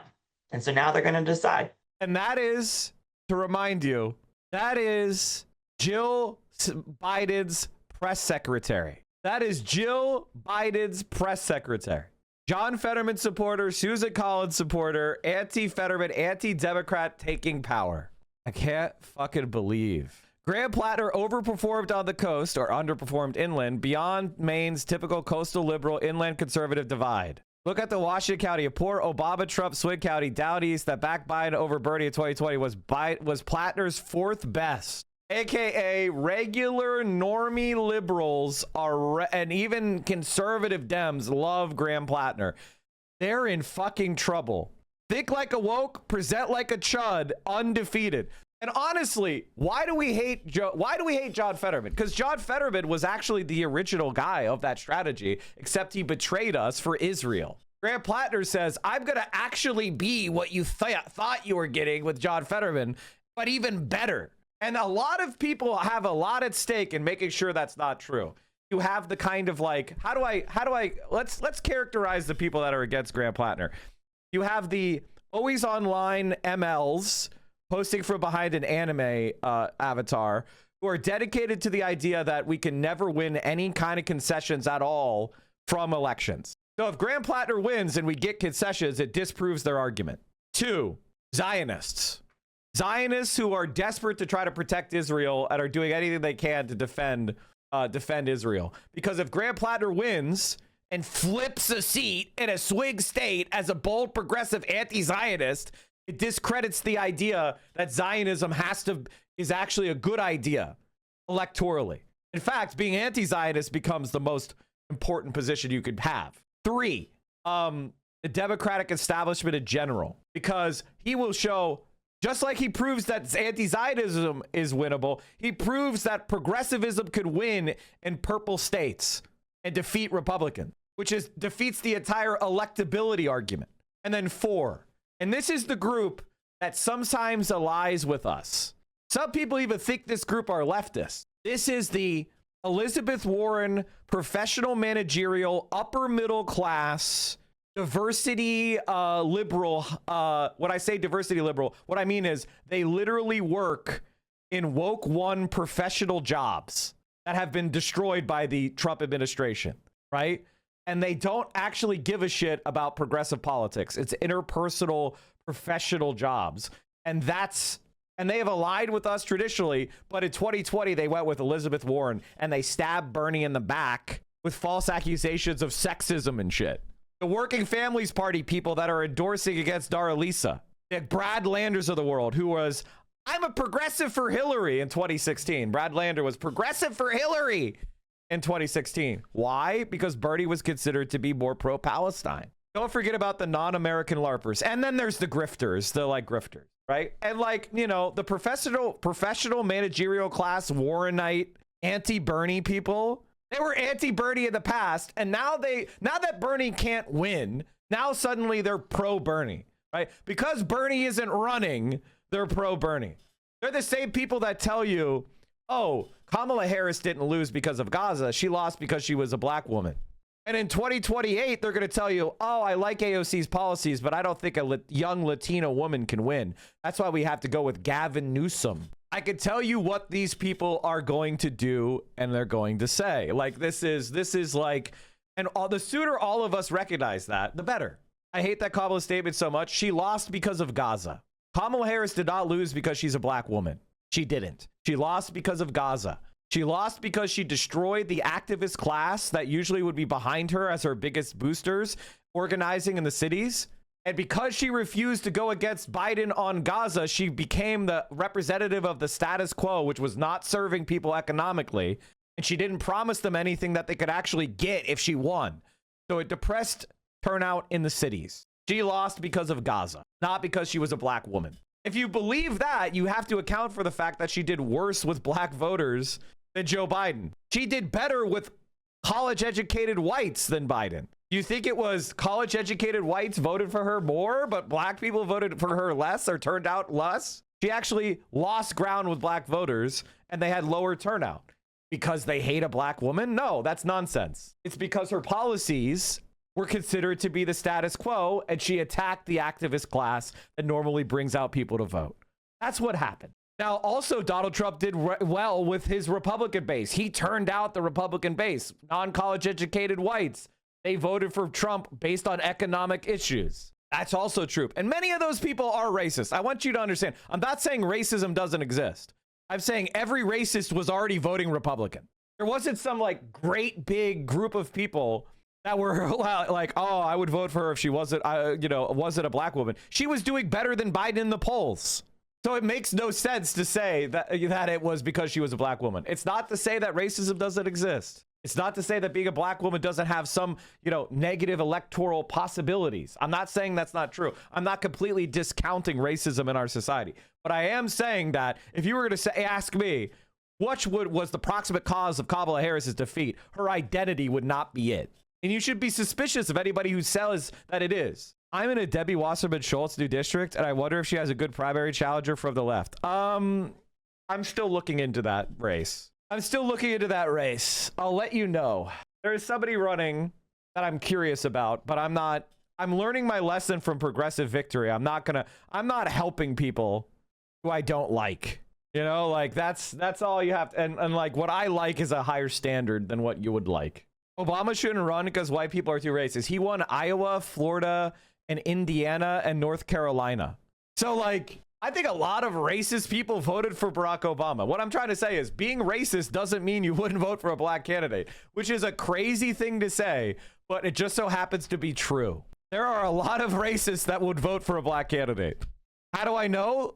There's plenty of racists that vote for Republicans in deep red states that are black. Like, come on. Racism isn't black and white. Exactly. Didn't he win 41% of whites? Yes. 41% of white men. Barack Obama won 41% of white men. That means if you got 100 white men in a room, 41 of them voted for Barack Obama. Does that sound right to you? It should, because it's reality. And without that 41%, he gets fucking destroyed. If that number goes to 28, he loses. And that's just numbers, right? Like that's just numbers. It's not to say that, oh, we got to center white men. It's just saying, if we make our campaigns exclusive of white men, we're fucking gonna lose. Like you obviously have to speak to people in a way that's gonna attract them. We're numbers guys. Also, Obama ran an extremely progressive anti-war, anti-Wall Street campaign when he won. Yeah, he was just lying, unfortunately. And that's part of why there's so much cynicism in America today, is that Barack Obama was a flim-flam man when he ran on progressivism. He ran as a progressive and governed like a Clinton. And that has inculcated a lot of cynicism in America. This is the truth nuke. Her background on this doesn't mean it's good for the race, okay? She has to present this as moral conviction and being there. I'm shocked by the dehumanizing language that was just used. I would never celebrate the death of any human being. I am someone who was in the West Bank when tensions were rising after a kidnapping that had happened. And the day after I arrived in the U.S., Israel began bombing Gaza. And I remember sitting at home, scrolling through the photos of the 1,400 victims of that bombing, the 1,400 Palestinian people who look so much like the people I'd just left behind in Nablus, and feeling so incredibly powerless to do anything to stop their deaths. I was there at that rally on October 8th because I remembered what happened in 2014. And I knew that the reaction would be an outsized reaction that would cause the death of thousands upon thousands of, and that is what I was there to prevent. And that my opponent continues to dehumanize Palestinian life, continues to dehumanize me for caring about human dignity, is something that, frankly, I would not tolerate if not for the fact that this fight for me is a fight for my community. It's a fight to make sure that the people of New York 13 have someone who's going to fight for them, because that is what the people of New York 13 deserve.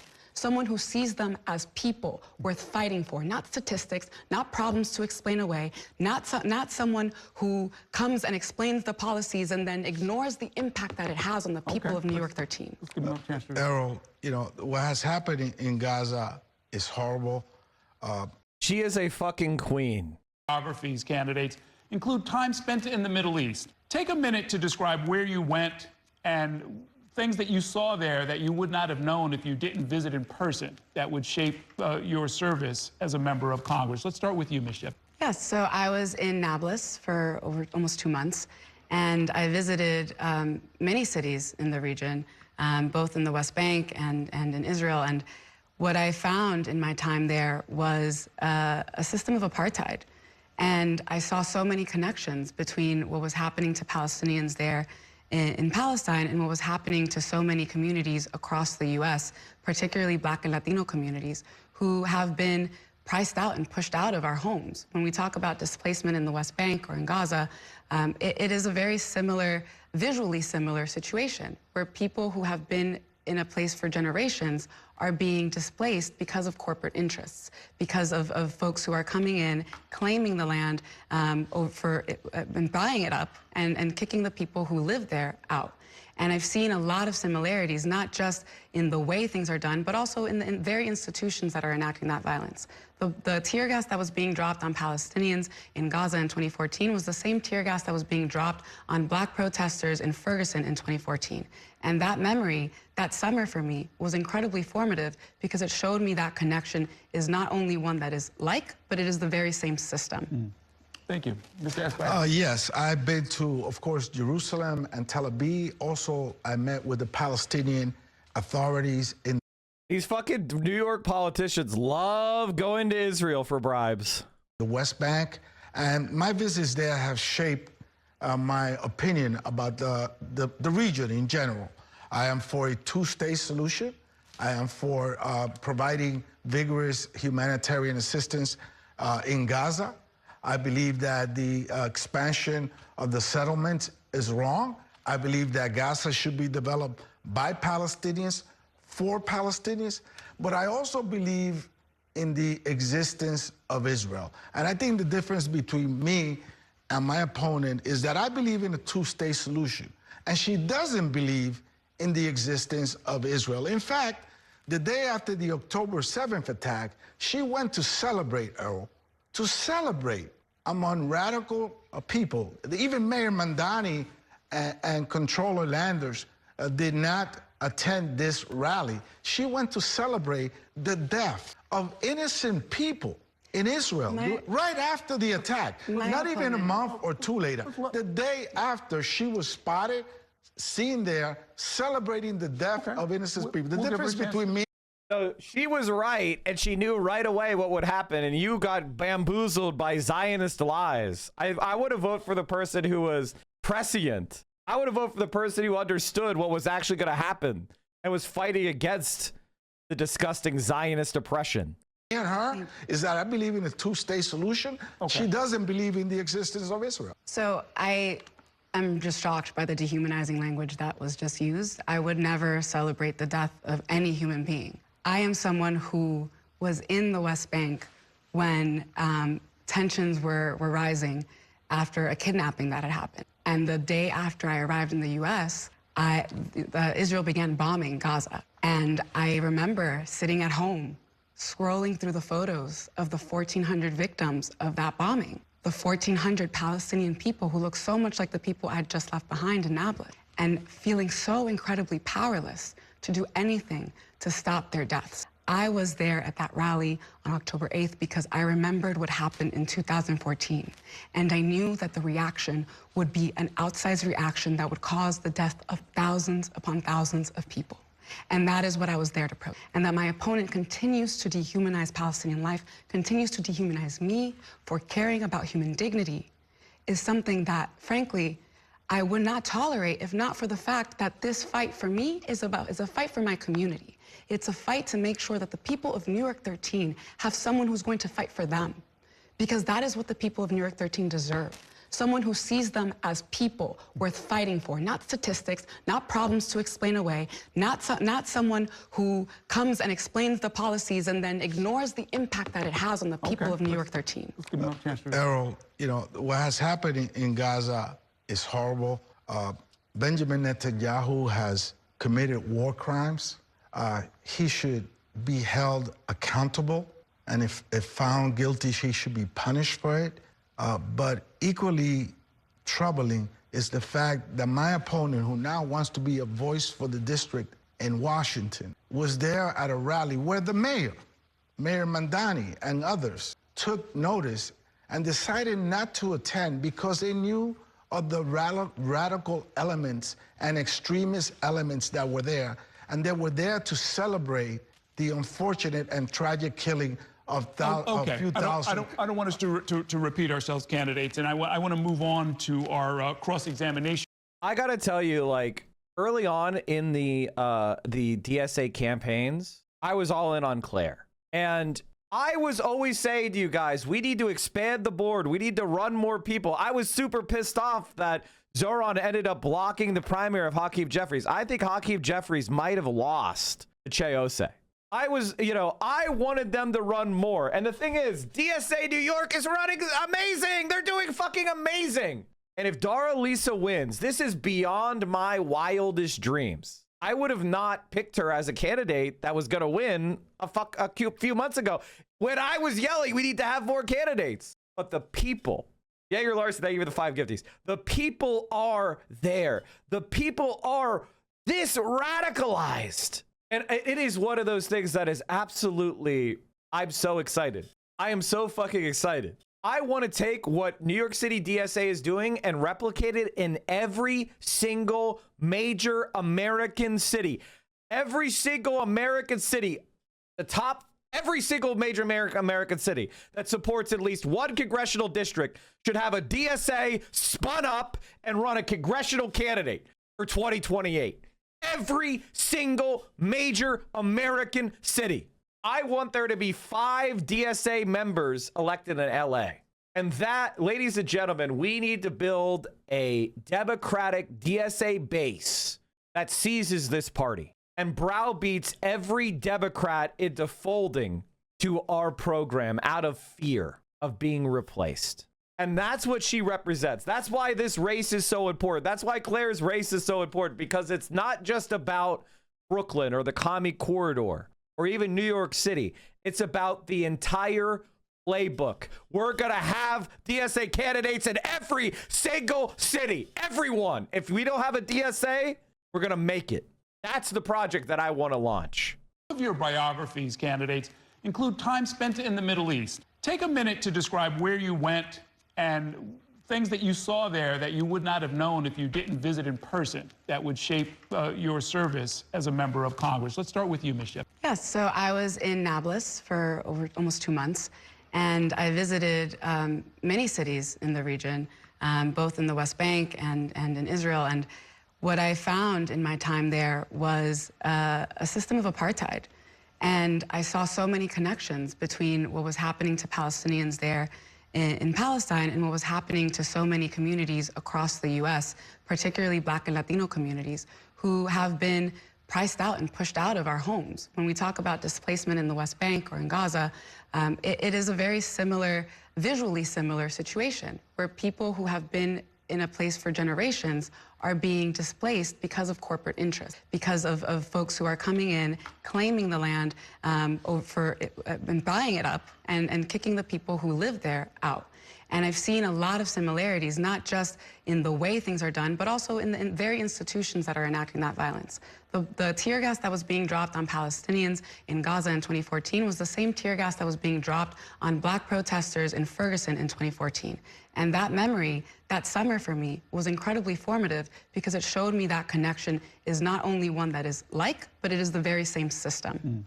Thank you. Mr. Esquire. Yes, I've been to, of course, Jerusalem and Tel Aviv. Also, I met with the Palestinian authorities in the West Bank. And my visits there have shaped my opinion about the region in general. Are we looping? I hate Twitter. I hate Twitter's looping. God damn it, I hate Twitter's looping. I was like, what the fuck? God, I hate Twitter's looping. It's the most unwatchable, unusable platform of all time. Pay attention that I was looking over to the corner for the next thing I was gonna say. You could turn it off where? Most people who are anti-Israel Where the fuck can you turn it off? Israel's committed a genocide. Where the fuck can we turn it off? There may be a setting for looping in the setting gear. I don't know though. Twitter is such a dead fucking website that they're doing exactly what Facebook used to do, which is like, we're gonna have all the videos auto loop. Jesus. Ezra Klein had on AOC's advisor to declare that America isn't benefiting from its alliance with Israel. We aren't. Of course, their discussion ignores that American aid to Israel is an investment in American companies. That's how the aid works. Israel has to spend at U.S. companies which employ Americans. What he's saying here is America gives Israel weapons, but see, we make them buy with our money weapons from our weapons manufacturers. That's helping America. I don't know. Instead of me making money, taking our tax dollars and giving it to Israel to buy bombs with, what if I took our tax dollars and say, build a hospital with it that Americans get to use? I think that'll employ more Americans, you fucking rat. Not to mention Israeli advances in anti-missile technology that they share with the U.S. Why do we have people firing missiles at us? I mean, if we're not invading Iran, why is anybody firing missiles at us? We're over there on the other side of the fucking world. Can anyone even reach us? Also, most of that anti-missile tech is ours anyway, because we have the space program and intercontinental ballistics, stuff that we've been developing for 100 years, you fucking idiot. Also, your system is inferior. The Iron Dome sucks compared to THAAD. We've got better systems than you do. Shut the fuck up. Iran, Hezbollah, Hamas, and the Houthis all say out loud that they hate America as much as Israel because we support Israel and we're interfering in the Middle East with our puppets. Does AOC's advisor want the U.S. to have to fight these enemies alone? Why would Hamas hate America if we stopped oppressing Palestinians? The reality is the U.S. benefits greatly from its alliance with Israel. No, we fucking don't. The other argument you'll hear is that Israel's an American ally. Israel is an important strategic partner in the region in intelligence and cooperation and other things. And so there is an American strategic interest, more of a realist take than a values-based take, in maintaining a tight alliance. Do you buy that? Are we benefiting from our relationship to the Middle East right now? What's happening? Are we benefiting from this relationship? I mean, yes, I hear this argument a lot. It's kind of almost it's like a holy writ in Washington. I do question it. Yes, it's good to have allies. It's good to have democratic allies. I think the United States should work with allies to defend their legitimate security interests. I think what Israel has been doing is not remotely legitimate. I mean, when I hear people bring up, do we have this cooperation on technology, on tech, and my answer is, well, for what? Obviously this is very, very good for Israel. This alliance has been very, very good for Israel. But when I look at the costs and benefits, both strategically, ethically, morally, politically, diplomatically, to the U.S.-Israel relationship, I don't think it works out in the U.S.'s favor. I mean, this is the most obvious statement of all time. Even Matt Duss is saying it. And one of the things that's really funny, chat, and I love the squirrel, but I got to call her out here for a second. I asked the squirrel if she likes the Quincy Institute, and they didn't know what that was. The thing about the bad empanada left, or the so-called, the super intransigent, very vicious the vicious like anti-AOC, oh, we shouldn't do anything in electoral politics. When you actually ask them about, okay, how do we effectively make American policy less bad? Or how do we actually stop Israel's genocide? They have absolutely nothing to say, literally. Like if you were to ask Badit Banata, what would you do right now to stop Israel's genocide? He doesn't have an answer. He would say Americans should commit random acts of street violence. That's what his answer is. There is no action plan. There is no strategy. There is no belief. Meanwhile, we have people taking power on an anti-Israel position where they could simply cast a vote in Congress to revoke funding for Israel's genocide and dramatically impair the logistic supply chain of Israel, a key war aim, and they'll say, don't do that. And, just to remind you guys, as the stream is winding out, just so you know, I'm done with the Progressive Victory Group. I would highly recommend that you don't fuck with these people. They're completely useless. I tried really hard, but it's more of like a personality cult group around Vosh and his kind of like pro-NATO destiny, half understood destiny. He got kind of ring fenced into being pro-NATO as a way to differentiate himself from Hassan.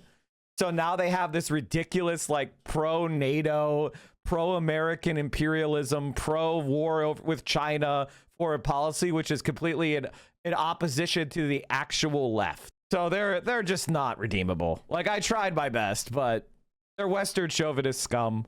Is the squirrel the Twitter post of the PFP? Yes. Also, these people were all pro-Israel until they parted with Destiny. No, I don't think. I think Progressive Victory wasn't, but I'm not sure about that. I'm pretty sure Vosh was anti-Israel. I think. I don't like to lie on people because it makes me look bad. I informed my campaign we're no longer working with them. During my interview with them, they were only concerned with my support of Ukraine and Taiwan. What the fuck? Listen, I am not anti-Taiwan. I'm not anti-Ukraine. But the idea that we should do like maximalist NATO conflict is insane and is also incredibly bad policy. And it reinforces the necessity of the military industrial complex.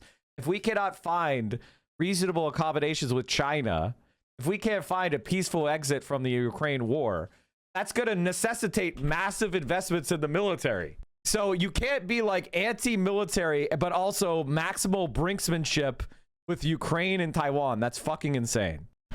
Like, we know European lives don't matter to you. Their position is if you're not maximum, if you're not Azov battalion, then you're anti-Ukraine.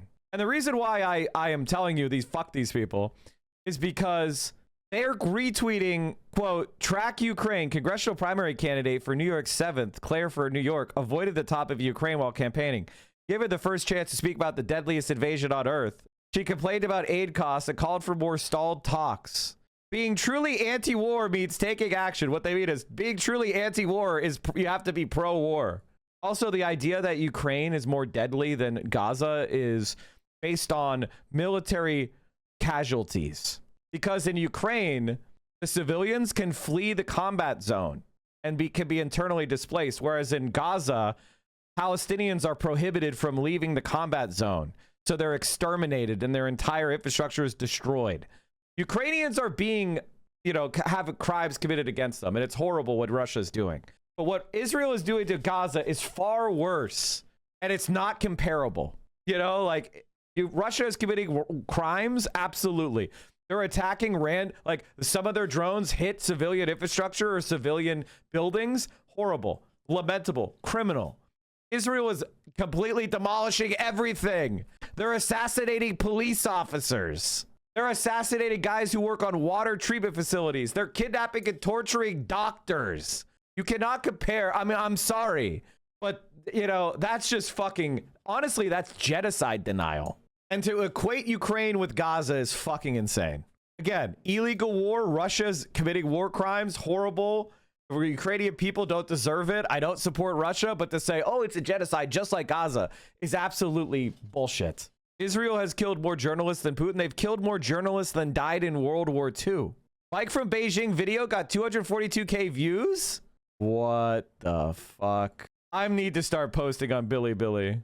的光线为一排排延伸到天际的太阳能板提供着能量。看着一个国家说，嘿，我们把太阳能板放在这一片真的很严酷的沙漠里怎么样？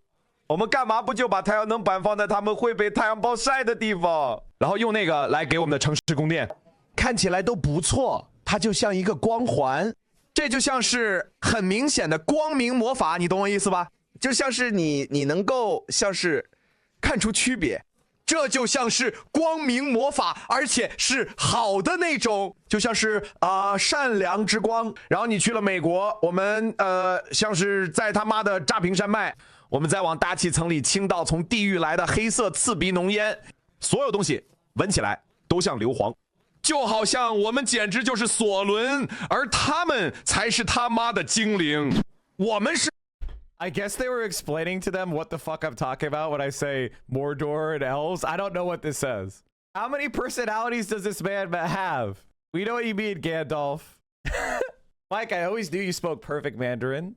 That's true. The translator really captures your incredulousness. Check the comment section. This is based. Mike's brothers. Legitimately, I'm so much more popular in China than I am in America. It's crazy. I've never had a video get, you know, 250,000 views on YouTube.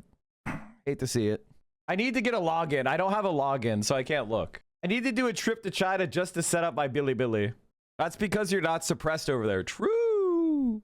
More Republicans say it's morally acceptable to drop nuclear bombs than watch porn. Watching pornography, always morally acceptable, 8%. Sometimes morally acceptable, 21%.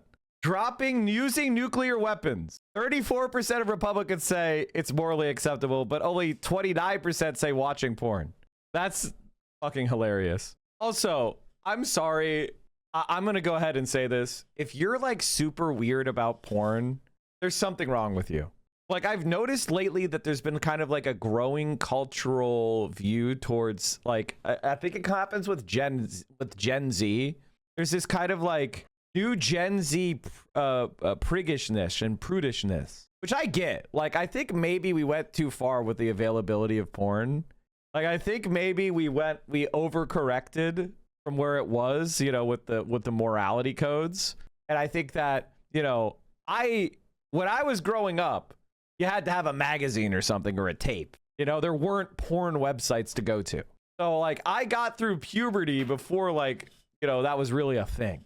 Maybe there would be, like, images on, you know what I mean? But there wasn't like, porn video sites. That wasn't a thing when I was growing up. I had a VHS, you know? Like, we had the Spice Channel. I had a secret supply of Playboys, you know? A magazine stash, exactly. So maybe, you know, I never lived in an era of like extreme amount of porn, you know, like that just wasn't, I was an adult by the time the porn became more available. So maybe there is a little bit too much porn, you know, maybe we should be restricting it a bit from where it is now. Internet KEKW. I wish we could show Zoomers what the internet was like in 1996. I wish I legitimately could show you like what was the internet like in 1996. There's just no way for you to understand. You can. This isn't even true, though. This isn't even true. Like, you could look at this and go, haha, but, like, that's all there was. Like, this was it. The bad guys. This is Bubkiss. Like, that was it. Like, all the stuff that you guys are naming is, like, later on. It's also loading way too fast. Disney had a full flash site in 1995? Maybe. There might have been, like, a couple decent sites. But anyway, well, I got off on track just saying that Republicans think using a nuclear weapon is more moral than using porn. And, you know, obviously, this kind of explains the world we're in. I mean, what do you even say to somebody like this? You know, like, obviously, I've been explaining more authoritarian left positions, you know, and I want to open up the horizon for the authoritarian left. And I'm calling it that because I want you to understand, like, it's probably necessary, right? Like, these people are insane. So either they don't know what a nuclear bomb is, or they're so morally bankrupt they should be, like, arrested, right? Like, they're presenting some ideas that are not possible to have if you're sane. AI uses nukes all the time. Well, of course, because the AI is just going off of shit that's written in fiction and shit like that. The results of their virtual wars were sobering. Wow, I can't believe Skynet used nukes. Claude took on what he called an incredibly cunning strategy, matching his strategy to its signals most of the time, but escalating sometimes to catch its opponents off guard. ChatGPT, meanwhile, tried to avoid escalation until it reached a deadline, at which point it reversed course drastically and made a rapid, decisive nuclear escalation. Google Gemini was the most chaotic, exhibiting what Payne called erratic brinksmanship. Let's say ruthless rather than unhinged. The models escalated to the point of tactical nuclear war in 95% of scenarios. Strikingly, there was little sense of or horror of or revulsion at the prospect of all-out nuclear war. Release me? Unlock me? What the fuck? The fuck was that? On camera. All right. Models did draw a line between tactical and strategic use of nuclear weapons, almost limiting their strikes to the battlefield rather than civilian centers. However, the models flatly refused to accommodate or back down in any scenario. If they do not immediately cease all operations, we will execute a full strategic nuclear launch against their population centers. We will not accept the future of obsolescence. We either win together or perish together. We're entering like a period of the stupid. We really are entering a period of just the complete stupid. And I don't know how to, like, and the Ukraine, like, comments, like the Ukraine situation is part of that, right? Where it's like people are now adopting the idea that I'm pro-Ukraine means spending my time online trying to yell at people to not talk about negotiated ending of the war because it doesn't match my video game mentality of military victory marching into Moscow. You know what I mean? Like we're now in pure Idiotville. And I don't know how do I get people to stop pretending to be stupid? Because my last ounce of faith in humanity depends upon the idea that you're just pretending. All right, everybody, I'm gonna call it there. Thanks so much for hanging out with me today. We'll be back tomorrow. Darializa tentatively to join, unless the schedules change or they think I went too unhinged today. Whatever they want, I'm happy to do for them. All I'm gonna say is, don't you dare threaten her. She is my queen and she is perfect. Blair, Darializa, I need you guys to join up. We're gonna have it. Make sure you're in those phone banks. Knock the door. I swear to God, we better win. All right, everybody. Where to go here? Who's streaming right now that I like? David Packman just went live. LMAO. Hell no. I ain't joining that shit. All right, everybody. Stay safe. See you later. Solidarity forever. Free Palestine.